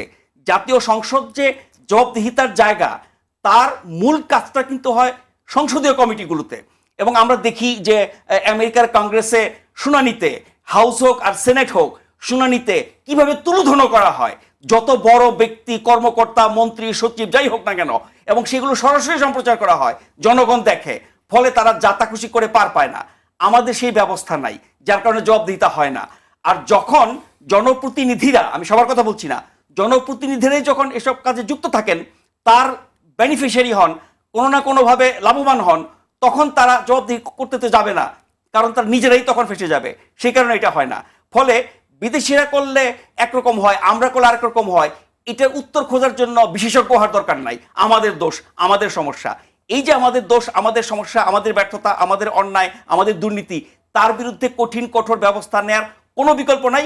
আর কোনো প্রকল্প নেওয়ার ক্ষেত্রে ইকবাল হাবিব ভাই অনেক কথাই বলেছেন যে কেন আমরা ওই কাজগুলো করি না, প্রয়োজন কিনা, জনগণ চায় কিনা, এর প্রভাব কি পড়বে, দুর্ভোগ কি হবে, সেটা নিরসন কিভাবে করব, এর চলমান ধরেন 2, 4, 5, 10 বছর মেয়াদী অনেক প্রকল্প আছে। তাহলে 5 বছর মেয়াদী একটি প্রকল্প 5 বছর ধরে কি হচ্ছে আসলে সেটা কি তদারকি করা হয়? সময় মতো কি ডেকে জিজ্ঞেস করা হয়, বা সেগুলোর জন্য কি জবাবদিহি করা হয়? 5 বছর শেষে তিনি গিয়ে বলবেন যে কাজ 20 ভাগ হয়েছে বা 30 ভাগ হয়েছে, আমাকে আরো 2 বছর দিতে হবে। এই যে মাননীয় সংসদ সদস্য বলছিলেন যে ব্যতিক্রম দু একটা হচ্ছে ঠিক মতো হয়, যেমন গোমতী সেতুর কথা, আর বাকি সবই এরকম। আপনি আমাকে বলেন ছোট বড় মিলে বাংলাদেশের কোন প্রকল্প সময় মতো এবং নির্দিষ্ট বাজেটের মধ্যে শেষ হয়েছে? হয় নাই। এবং কোন প্রকল্পে ত্রুটি থাকে না, কম বেশি থাকে। ফলে এগুলো আমাদের অভিজ্ঞতার সামর্থ্য। এই যে অভিজ্ঞতার কথা ইকবাল ভাই বলছিলেন, আপনি তো অভিজ্ঞতাকে কাজে লাগাচ্ছেন না। তার মানে কখন কাকে কি কাজ দিচ্ছেন, কাকে খুশি করার জন্য, কার লাভের জন্য, সেই বিবেচনা যদি করি আমরা আমাদের নিজেদের অভিজ্ঞতা কাজে লাগাতে পারবো না। আর এভাবেই কিন্তু প্রকল্পের নামে আমাদের এই ক্ষতি হবে, জনগণের ক্ষতি হবে, সরকারের বদনাম হবে। প্রশাসনের লোকজন তো জবাবদিহি করে না। আপনারা যারা রাজনীতি করেন, আপনাদেরকে জনগণের কাছে যেতে হয়, জবাবদিহি করতে হয়, ভোট চাইতে হয় এবং গণমাধ্যমে জবাবদিহি করতে হয়। কিন্তু আমলারা, তাদের কোনো কিছুই করতে হয় না, তারা যা খুশি করতে পারে। তাদেরকে যদি আপনারা জবাবদিহির আওতায় না আনেন, তাহলে কিন্তু তারা এভাবেই চলতে থাকবে। ধন্যবাদ জনাব ইকবাল হাবিব, আপনি কিছু একটা যোগ করতে চাচ্ছিলেন, কিন্তু আমরা একটু পরে আপনার কাছে আসবো। শহীদুল হাসানের কাছ থেকে ফিরে আপনার কাছে আমি আসবো। জনাব শহীদুল হাসান, অভিযোগ রয়েছে ব্যয় বাড়ানোর জন্য প্রকল্প পরিচালক ও ঠিকাদারদের যোগসাজশে প্রকল্পের মেয়াদ বাড়ানো হয়। আপনার বিশ্লেষণ কি? নির্দিষ্ট সময়ে এবং অর্থে কাজ শেষ করতে করণীয় কি? আপনার পরামর্শ। না, এটা ঠিক ভালোভাবে ওইভাবে একটা কারণ বলা যাবে না। কারণ বিভিন্ন রকমের থাকে, কিছু কিছু ক্ষেত্রে যুক্তিসঙ্গত কারণও থাকে। তবে সবচেয়ে বড় কথা যেটা হচ্ছে যে এখানে আপনার যে যোগ্য লোককে যোগ্য জায়গাতে বসানো, বা এটাকে তদারকি প্রপারলি করা, এবং যে সময় যেটা তদারকি করার কথা সেই সময় সেটা তদারকি করা দরকার, এবং সুপারভিশনের একটা নিয়মিত যে প্রক্রিয়া, এবং যার জন্য যে সমস্ত এজেন্সি গুলো আছে, যেমন আমাদের ইকবাল হাবিব সাহেব যেটা বললেন যে আমাদের আইএমডি কে আরো শক্তিশালী করা এবং তাদেরকে আরো গ্রাসরুট পর্যায়ে তাদেরকে নিয়ে যাওয়া, যাতে তারা নিয়মিত এই কাজগুলো দেখেন। পাশাপাশি ডিপার্টমেন্টের ভিতরেও যে একজন ব্যক্তি কিন্তু একা দায়ী হয় না, একটা চেইন থাকে, সেই চেইনে যাতে কোনো জায়গায় বাধাপ্রাপ্ত না হয়, এটা তদারকির উপরে নির্ভর করে। সেই জন্য ঠিক এক কথায় বলতে গেলে আমার পরামর্শ হচ্ছে যে এইটা যদি নিয়মিত যে একটা জবাবদিহিতার আওতা হয় না, মানে তদারকি করা, এবং কোনো যদি যুক্তিসঙ্গত কারণ ছাড়া যদি এই ধরনের ত্রুটি কেউ করে তাকে শাস্তির আওতা হয় না, এই ধরনের একটা নিয়মিত প্রক্রিয়ার ভিতরে ফেলতে পারলেই হয়তো এটা অনেকখানি কমে আসবে। টোটালি মানে রাতারাতি যে আমরা মুক্ত হব এটা আশা করার কারণ নাই। আমরা তো এই দেশেরই লোক এবং সকলে মিলে চেষ্টা করলে এবং এটা যদি জবাবদিহিতা বিভিন্ন ভাবে হতে পারে। একটা হচ্ছে যে যেমন আজকাল হচ্ছে, যেমন মিডিয়া কিন্তু অনেক ভালো কাজ করছে প্রতিনিয়ত, যেমন এই ধরনের নিউজ গুলো যেগুলো আসছে সেগুলো ঊর্ধ্বতন কর্তৃপক্ষ দৃষ্টিতে আসতেছে, আসার পরে সেটাকে তাড়াহুড়ো করে দেখছে। এইভাবে বিভিন্নমুখী জবাবদিহিতা, যেমন তদারককারী যে প্রতিষ্ঠান আছে সরকারের বিধিবদ্ধ প্রতিষ্ঠান যেমন আইএমইডি, তাদের যেরকম সক্রিয় হতে হবে, পাশাপাশি মিডিয়া ভূমিকা যেটা এখন আছে সেটাকে আরো বৃদ্ধি করতে হবে। পাশাপাশি যে সমস্ত কাজে যারা দায়িত্বপ্রাপ্ত হবেন তাদেরকে উপযুক্ত, আমাদের দক্ষ লোকের এই ধরনের কাজ করার জন্য এখন অভাব নেই, অনেক দক্ষ জনবল ক্রিয়েট হয়ে গেছে। মেগা প্রজেক্ট বাদ দিলে যেমন আমরা এখন প্রমাণ করতে পেরেছি যে পদ্ম ব্রিজও আমরা বাংলাদেশে করতে পারি। অতএব আমাদের দক্ষ লোকের যে অভাব আছে এটা মনে করি না, কিন্তু আমাদের নিয়তের ভিতরে একটা ঘাটতি আছে, যে আমরা যদি সত্যিকার ভাবে আমরা যারা কর্তৃপক্ষ যারা ম্যাটার করে তারা যদি চান, তাহলে পরে এটা কিন্তু করা সম্ভব, অনেকখানি কমিয়ে আনা সম্ভব। হয়তো 100 ভাগ এরাতাড়ি হবে না, তবে প্রথম জিনিসটা হলো যে উপযুক্ত লোককে উপযুক্ত জায়গাতে বসাতে হবে, পাশাপাশি হলো তাদেরকে জবাবদিহিতা আনতে হবে, তাদেরকে তদারকি সময় মতো করতে হবে, যেটা যে সময় তদারকি করার কথা, জবাবদিহিতা করার কথা সেই সময় করতে হবে। আরেকটা হলো যে প্রত্যেকটা কাজেরই হাতে নেওয়ার আগে তার একটা প্রপার পরিকল্পনা করতে হবে, আর এই সমস্ত পরিকল্পনা জনগণের জন্য উন্মুক্ত করে দিতে হবে, যাতে করে তারা কি তাদের জন্য আলটিমেটলি এই কাজগুলো তো জনগণের সুবিধার জন্য করা হচ্ছে, এই জনগণ হচ্ছে উপকারভোগী এবং তাদের জন্য এটা ওয়েবসাইটে দিয়ে দেওয়া, পাবলিক ডোমাইনে দিয়ে দেওয়া, যাতে করে তাদের মতামত নেওয়া এবং তাদেরকে সবসময় যদি তাদের একটা দৃষ্টির ভিতরে থাকা যায় তাহলে তারাও একটা হিসেবে জি ধন্যবাদ জনাব শহীদুল হাসান। আপনি যে কথাগুলি বলছেন, যে পরামর্শগুলো দিচ্ছেন, আপনার মেয়াদে আপনি সেগুলো করার জন্য কতটুকু সচেষ্ট ছিলেন? এই যে জনগণের জন্য ওপেন করে দিতে হবে, যোগ্য লোককে যোগ্য জায়গায় বসাতে হবে, আপনার চেষ্টা কতটুকু ছিল? না, আমি অনেকদিন ওই ডিপার্টমেন্টে ছিলাম। আমি এবং আমার পূর্বসূরি যে কামরুল হাসান সিদ্দিকী স্যার ছিলেন, আমরা অনেকখানি সচেষ্ট ছিলাম এবং আমরা অনেকখানি এটা মানে সফলতা অর্জন করেছিলাম। আর তখন তো ওই ডিপার্টমেন্টটা আসলে নতুন তৈরি হয়েছিল, তার মাঝেও যে পরিমাণ আমরা অর্জন করতে পেরেছিলাম আমি মনে করি আমরা অনেকখানি অ্যাচিভ করেছিলাম। এবং তারা এলজিডি নামে এই ডিপার্টমেন্টটা তো 80-র দশকে প্রথম অঙ্কুরপাত হয়, তারপরে 90-র দশকে এসে এটা এলজিডির নামকরণ হয়, এরপরে আজকে এটা মহিরুহা আকারে একটা ডিপার্টমেন্ট আকারে দাঁড়িয়েছে। পর্যায়ক্রমে দক্ষতা বৃদ্ধি করতেছে, কিন্তু এইখানে ওই যারা পরিচালনা করে তাদের একটা সদিচ্ছার দরকার আছে। তো আমি মনে করি যে আমি এবং আমার পূর্বসূরি যে কামরুল হাসান সিদ্দিকী সাহেব ছিলেন, আমরা অনেকখানি চেষ্টা করেছি এবং অনেকখানি আমরা সফলতা অর্জন করতে পেরেছি। সব ক্ষেত্রে না পারলেও পেরেছি, কিন্তু আমরা আমাদের এই ধারাটা যদি আমরা এগিয়ে নিয়ে যেতে পারি, কিন্তু তাহলে পরে আমরা মনে হয় সামনের দিকে আরো উন্নতি করতে পারি। জি ধন্যবাদ জনাব রহিম হোসেন প্রিন্স। জনাব নাজমুল আশরাফ যেমনটি বলছিলেন যে প্রায় প্রতিটি কর্তৃপক্ষের মধ্যেই এক ধরনের ডিনায়াল সিনড্রোম রয়েছে। এই অস্বীকারের কিংবা খারিজ করে দেওয়ার মন মানসিকতা নিয়ে আসলে সমস্যার সমাধান কতটুকু সম্ভব? না, আপনি তো এবং এই মাত্র আপনার যে কথাটি হচ্ছিল, যেটা আমাদেরকে বলছিলেন আমাদের জনাব হাসান, যে উপযুক্ত লোককে উপযুক্ত জায়গায় যদি বসানো যায়, না এই ক্ষেত্রে আপনার উত্তর। দুইটা ছোট কথা বলি, যে ওটা তো ঠিকই বলেছেন যে অস্বীকারের যে বিষয়টা সেটা হয়েছে কি যে আমরা সবকিছু ভালো করছি, এইটা দেখানো, অস্বীকারের থেকে ওইটা দেখানোর জন্যই অন্যগুলোকে নাকচ করে দেওয়ার একটা বড় প্রবণতা এটা আছে। কিন্তু মনে হয় যেন এটা আমরা পারছি না, এটা বললেই যেন না একটু সংকটে পড়ে গেলাম এবং ভবিষ্যতে কিছু করতে পারবো না। এইটা আমাদের পুরো রাজনৈতিক পরিস্থিতিটাই হচ্ছে এই রকমের। সুতরাং আপনি তার থেকে পুরো একটা নীতিনিষ্ঠ রাজনৈতিক ধারা না আসলে আপনি এটা পারবেন না, এটা একটা দিক। এবার যে দক্ষতার কথা হলো, দক্ষতা তো হঠাৎ করে হবে না। এখানে স্থপতি ইকবাল হাবিব কতগুলো প্র্যাকটিক্যাল উদাহরণ দিয়েছেন, আপনি দেখেন ওই প্র্যাকটিক্যাল উদাহরণ কাছে গেছেন, এখানে বসে মনে হচ্ছিল একটু আপনি ভেবে দেখেন আমাদের দেশে একেবারে সেই ডিপ্লোমা ইঞ্জিনিয়ার থেকে শুরু করে এখন যে স্থপতি অ্যাসোসিয়েশন যারা আছেন, আমাদের যারা ইকোনমিস্ট আছেন, যারা অন্য অন্য জায়গায় আছেন, তাদের পরামর্শ নিয়ে কি আমরা এই সব কাজগুলো করি? আপনি একটু খেয়াল করে বলেন তো, অধিকাংশ কি করে ওনাদের কাছে আমি জানতে চাই। এই কথা তো কিন্তু ওনাদের কাছে আসে না। আমি একটা জেনারেলাইজ করে আগে যেটা বললাম, দেখা গেল প্রজেক্টগুলো আগে ব্রিফকেস হতো, এখন তো ব্রিফকেস লাগে না, এখন তো প্রযুক্তির উন্নয়নের ক্ষেত্রে অন্য জায়গায় চলে গেছে এবং সেই জায়গায় কিছু লবিস্ট লাগে। এটা হয়েছে প্রধান হয়ে গেছে।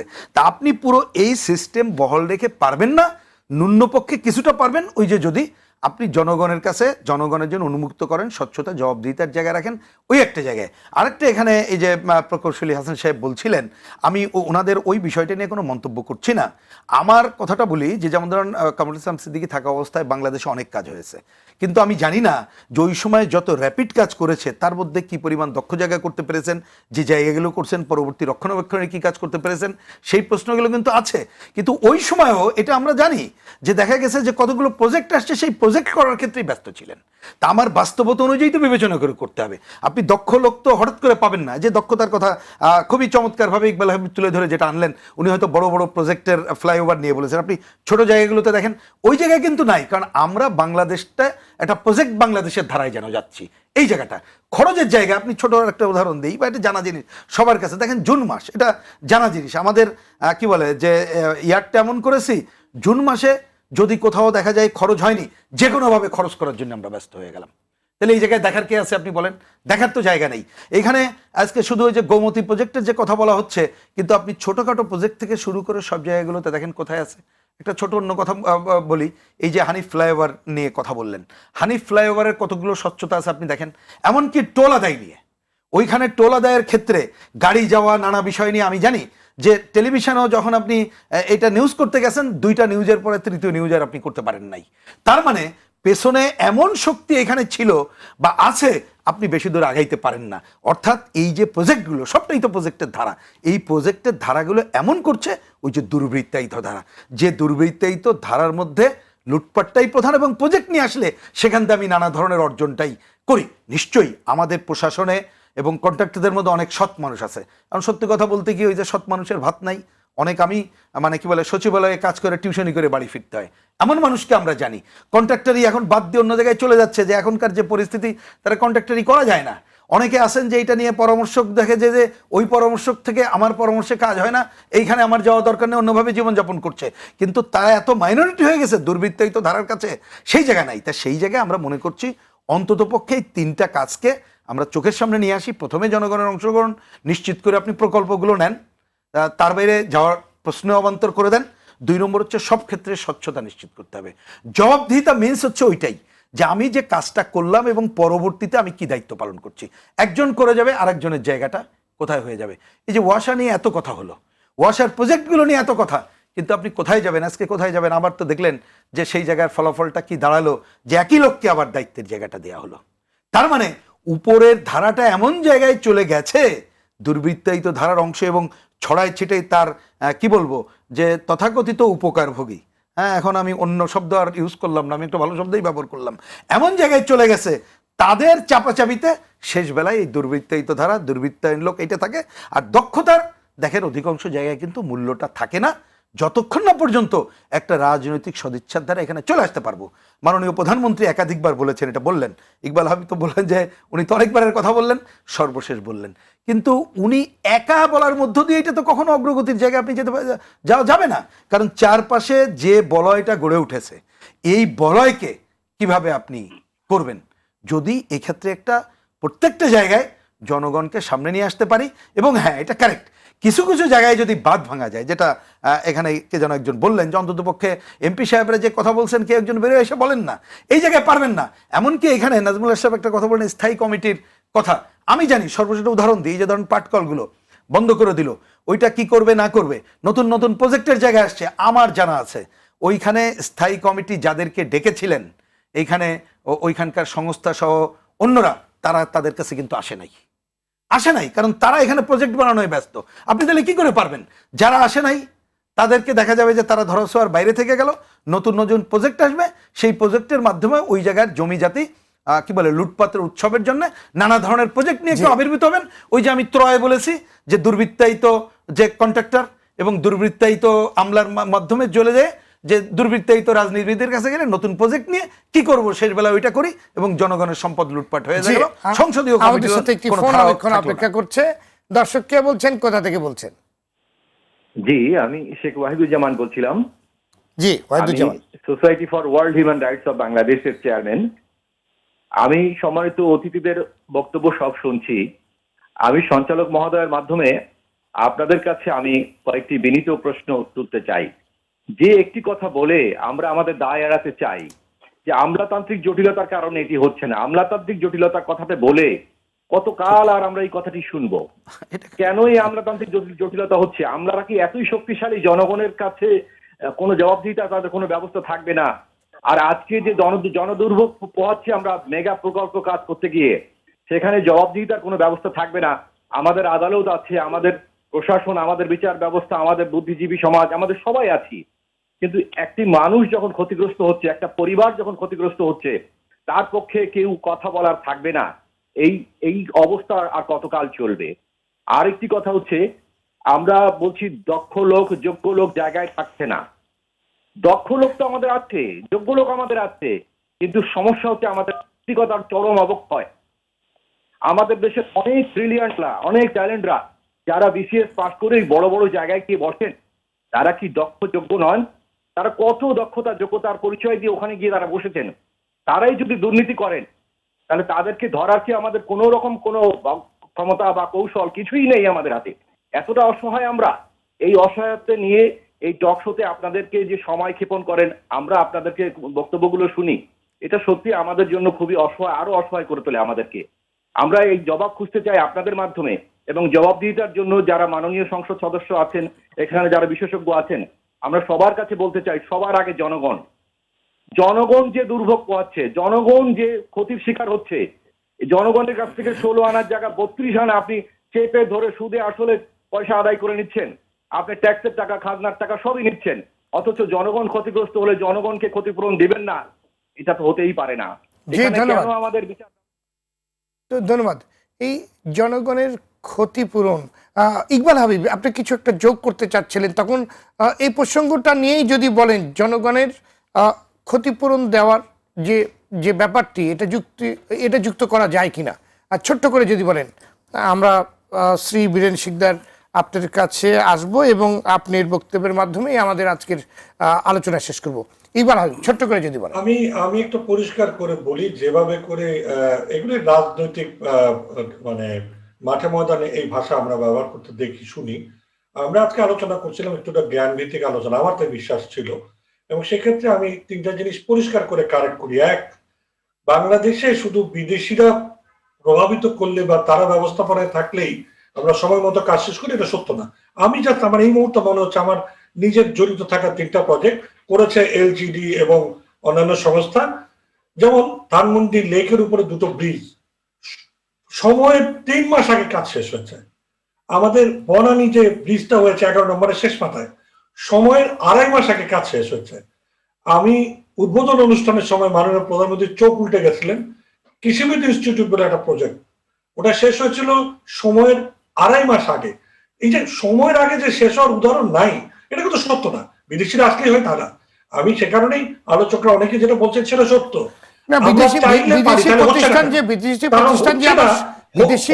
তার অন্যতম কারণ হলো আমাদের প্রক্রিয়াতে বারবার বলা হচ্ছে জনসম্পৃক্ত আচরণ নিশ্চিত করার কথা কাগজে থাকছে, গোয়ালে থাকছে না। আমি সে কারণেই বলছি, যদি সত্যিকার অর্থে আমরা চাই আগামীকাল থেকে একটা পরিবর্তিত সিচুয়েশন দেখতেই পারি। কেমন বাংলাদেশ চাই? পরিবর্তিত বাংলাদেশ চাই। দায়িত্বটা কেউ না কেউ নেন, বদলে যাবে সবকিছু। জি ইকবাল হাবিব, শুধুমাত্র বিদেশি প্রতিষ্ঠান যে আবার একদম সময় মতো করে দিয়ে চলে যায়, জাপানের উদাহরণ দিলেই শুধু হবে না, কারণ অনেক বিদেশি প্রতিষ্ঠান কিন্তু ঢাকা চিটাগাং হাইওয়ে কিন্তু বহুবার দাঁড়িয়েছে এবং শেষ না করেই এরকম বহু প্রকল্প শেষ না করে বিদেশি প্রতিষ্ঠান চলে গেছে। আর ওই গোমতী প্রজেক্টের প্রকল্পের কন্ট্রাক্টর কারা ছিল? বাংলাদেশের লোক। সেজন্য বলছি, এটা কিন্তু বিদেশে ভাবাপন্নতা করার কোনো দরকার নাই। আমাদের মূল জায়গাটা হচ্ছে আমরা ভালো এক্সাম্পল, গুড প্র্যাকটিসটাকেও আমরা ওখান থেকেও তাত্ত্বিক ভাবে সমৃদ্ধ হচ্ছে না, এই সমৃদ্ধ না হওয়ার প্রবণতা থেকে। জি ধন্যবাদ। আসলে এমন ঠিকাদারি প্রতিষ্ঠানকে দিতে হবে যারা দেশের প্রতি, জনগণের প্রতি কমিটেড, যাদের শুধুমাত্র টাকা বিদেশে পাচারের জন্য কিংবা কোনোভাবে আপনার প্রকল্প উঠিয়ে দিয়ে অনেক বড় অংশ আত্মসাৎ করার জন্যই তারা কাজ পাবে, এরকম নিশ্চয়ই কাম্য নয়। শ্রী বীরেন শিকদার এমপি, কাঙ্ক্ষিত সময়ে ব্যয় প্রকল্প বাস্তবায়নের ক্ষেত্রে চ্যালেঞ্জটা আসলে কোথায়? জনগণ তার করের টাকায় গুণগত ব্যয় কবে দেখতে পাবে? আপনার এই প্রশ্নের উত্তরের মাধ্যমে আমরা আজকে আমাদের আলোচনা শেষ করব। আপনি যদি একটু আসার কথা বলেন। ধন্যবাদ আপনাকে। তো সর্বশেষ ইকবাল সাহেব যে কথাগুলি বললেন, তো গোমতী প্রজেক্টের যে কথাটা বলা হয়েছিল, গোমতী প্রজেক্টেরও তো কন্ট্রাক্টর আমাদের বাংলাদেশের, এবং বাংলাদেশের আরো কতকগুলি প্রতিষ্ঠানের কথা বললেন, যে প্রতিষ্ঠানগুলি কিন্তু নির্ধারিত সময়ের পূর্বেই তাদের কাজ কিন্তু শেষ করতে পেরেছে। তো আমরা পারি না এমন কিন্তু না। এখন আমাদের এটা সত্য, অন্যান্য আলোচক বৃন্দ যে আলোচনাটা করলেন, হ্যাঁ, সে সমস্ত ক্ষেত্রে যথেষ্ট ত্রুটি রয়েছে, যথেষ্ট আমাদের আগ্রহের অভাব, কিংবা আমাদের সেখানে আমাদের প্রচেষ্টারও সেখানে ঘাটতি এবং এই সমস্তগুলো ছিল এবং আছে। তো এখন আমাদের সরকারের পক্ষ থেকে এখন এই মুহূর্তে আমাদের সরকারের প্রধান, আমাদের মাননীয় প্রধানমন্ত্রী, আমাদের প্রিয় নেত্রী দেশরত্ন শেখ হাসিনা, তিনি যে উদ্যোগ গ্রহণ করেছেন ইতিমধ্যে দুর্নীতির বিরুদ্ধে, তারপরে আরো যে উদ্যোগগুলি তিনি গ্রহণ করেছেন, এই উদ্যোগের পরিপ্রেক্ষিতে এখন আমাদের যে ত্রুটি বিচ্যুতিগুলো রয়েছে, সে ত্রুটি বিচ্যুতিগুলো নিশ্চয়ই সংশোধিত হবে, এবং আমরাই পারবো। আমাদের দেশের আমাদের যে এক্সপার্টিস আছে, তাদের যে অভিজ্ঞতালব্ধ জ্ঞান, সেটা দিয়েই আমরা নিশ্চয়ই আমাদের বিদেশিরা আমাদেরকে সবকিছু করে দিয়ে যাবে না, আমাদেরকে নিজেদেরকেই করতে হবে, এবং আমাদের ত্রুটিমুক্ত হয়ে আমাদের নিজেদের যে সাধারণ মানুষের যে কষ্টার্জিত অর্থ, সেই অর্থের যাতে সঠিক বাস্তবায়ন হয় এবং অপচয় না হয়, সেদিকে নিশ্চয়ই আমরা খেয়াল করতে পারবো এবং সফলতার দোরগোড়ায় আমরা নিয়ে যেতে পারবো। শ্রী বীরেন শিকদার, আমার একটি ছোট্ট প্রশ্নের উত্তর যদি আপনি এক বাক্যে আপনি করেন, যেমন এই যে বিভিন্ন জায়গায় যদি কোনো কর্তৃপক্ষের যদি দেখভাল করার অভাবে, যেমন ফ্লাইওভারে কোনো একটি গর্ত কিংবা কোনো রাস্তায় বড় একটি ম্যানহোলের খোলা ঢাকনা, সেটার জন্য যদি কোনো মানুষ কিংবা কোনো দুর্ঘটনা যদি ঘটে, সে কারণে গর্তে পড়ে মোটরসাইকেল উল্টে যদি একজন লোক মারা যায়, তার দায় কে নেবে? তার দায় তো কাউকে না কাউকে নিতে হবে, কারণ কারো অবহেলার কারণেই সেগুলো তৈরি হয়েছে। অবশ্যই। তো এটা তো নিশ্চয়ই দায়ভার তো নিতেই হবে, এবং দায়ভার কিন্তু নেওয়ার নজির তো আমরা দেখি না, সেই নজিরটা আমরা কবে দেখব? পৃথিবীর সব দেশেই এটা এই দায়ভার নির্ধারণ করা হয়ে থাকে, কিন্তু আমাদের দেশে এখনো পর্যন্ত আমরা সেই পর্যায়ে যাইনি। নিশ্চয়ই আমাদের এটা জনগণের প্রতি দায়বদ্ধতা এবং জনগণের প্রতি কমিটমেন্ট আমাদের সরকারের, এটা নিশ্চয়ই থাকতে হবে, এবং এটা ভবিষ্যতে নিশ্চয়ই এ সমস্ত বিষয়গুলি আমাদের সামনে আসবে, এবং এ সমস্ত বিষয়গুলি নিশ্চয়ই সমাধান হবে। ধন্যবাদ আপনাদের সবাইকে আজকে আলোচনায় অংশগ্রহণ করার জন্য। দর্শক, সব উন্নয়ন প্রকল্পের কেন্দ্র জনগণ, জনস্বার্থের দোহাই দিয়েই নেওয়া হয় নানান প্রকল্প। এই প্রকল্পগুলো বাস্তবায়নের টাকাও দেয় জনগণ। বিদেশ থেকে ঋণ নিয়ে যে প্রকল্পগুলো বাস্তবায়ন করা হয়, সেই ঋণের বোঝাও বইতে হয় এদেশের জনগণকেই। কিন্তু দফায় দফায় প্রকল্পের মেয়াদ ও ব্যয় বাড়ানোর ফলে সেই জনগণেরই ভোগান্তি যেমন বাড়ছে, অপচয় ঘটে কষ্টার্জিত করের টাকার, তেমনি ভোগ করতে হয় নানা ধরনের ভোগান্তি। দীর্ঘদিনের চর্চায় সংস্কৃতিতে পরিণত হওয়া এই রীতি থেকে বেরিয়ে আসতে হবে। কেন এবং কার সাথে মেয়াদ ও বরাদ্দ বৃদ্ধির ঘটনা বারবার ঘটে, কিংবা বারবার এই ঘটনাগুলো ঘটে যাচ্ছে, তা অনুসন্ধান করে দায়ীদের চিহ্নিত করে শাস্তি এবং জবাবদিহিতার আওতায় আনতে হবে। প্রকল্প পরিকল্পনা ও বাস্তবায়নে যাতে দুর্বলতা না থাকে, সেই জন্য দক্ষ অভিজ্ঞ জনবল দিয়ে প্রকল্প তৈরি, পরিবীক্ষণ, মূল্যায়ন, পর্যবেক্ষণ ও বাস্তবায়ন করতে হবে। যে কোনো প্রকল্প বাস্তবায়নে জনভোগান্তি শূন্যের কোঠায় নামিয়ে আনতে হবে। অভিজ্ঞ এবং কমিটেড প্রতিষ্ঠানকে প্রকল্প বাস্তবায়নের দায়িত্ব দিতে হবে। দর্শক, আজ এ পর্যন্তই। জানিয়ে রাখতে চাই, জাতির পিতা বঙ্গবন্ধু শেখ মুজিবুর রহমানের জন্মশতবার্ষিকী এবং মহান বিজয় দিবস উদযাপন উপলক্ষে 15 ডিসেম্বর মঙ্গলবার বিকাল 3টা থেকে রাত 12টা পর্যন্ত হাতিরঝিল এমপি থিয়েটার চত্বরে RTV বিশেষ সাংস্কৃতিক অনুষ্ঠানের আয়োজন করেছে, যা সরাসরি সম্প্রচার করা হবে। সবাইকে দেখার এবং উপভোগের আমন্ত্রণ জানিয়ে আজকের মতো বিদায় নিচ্ছি আমি সৈয়দ আশিক রহমান। সবাই ভালো থাকুন, সুস্থ থাকুন, সঙ্গে থাকার জন্য ধন্যবাদ।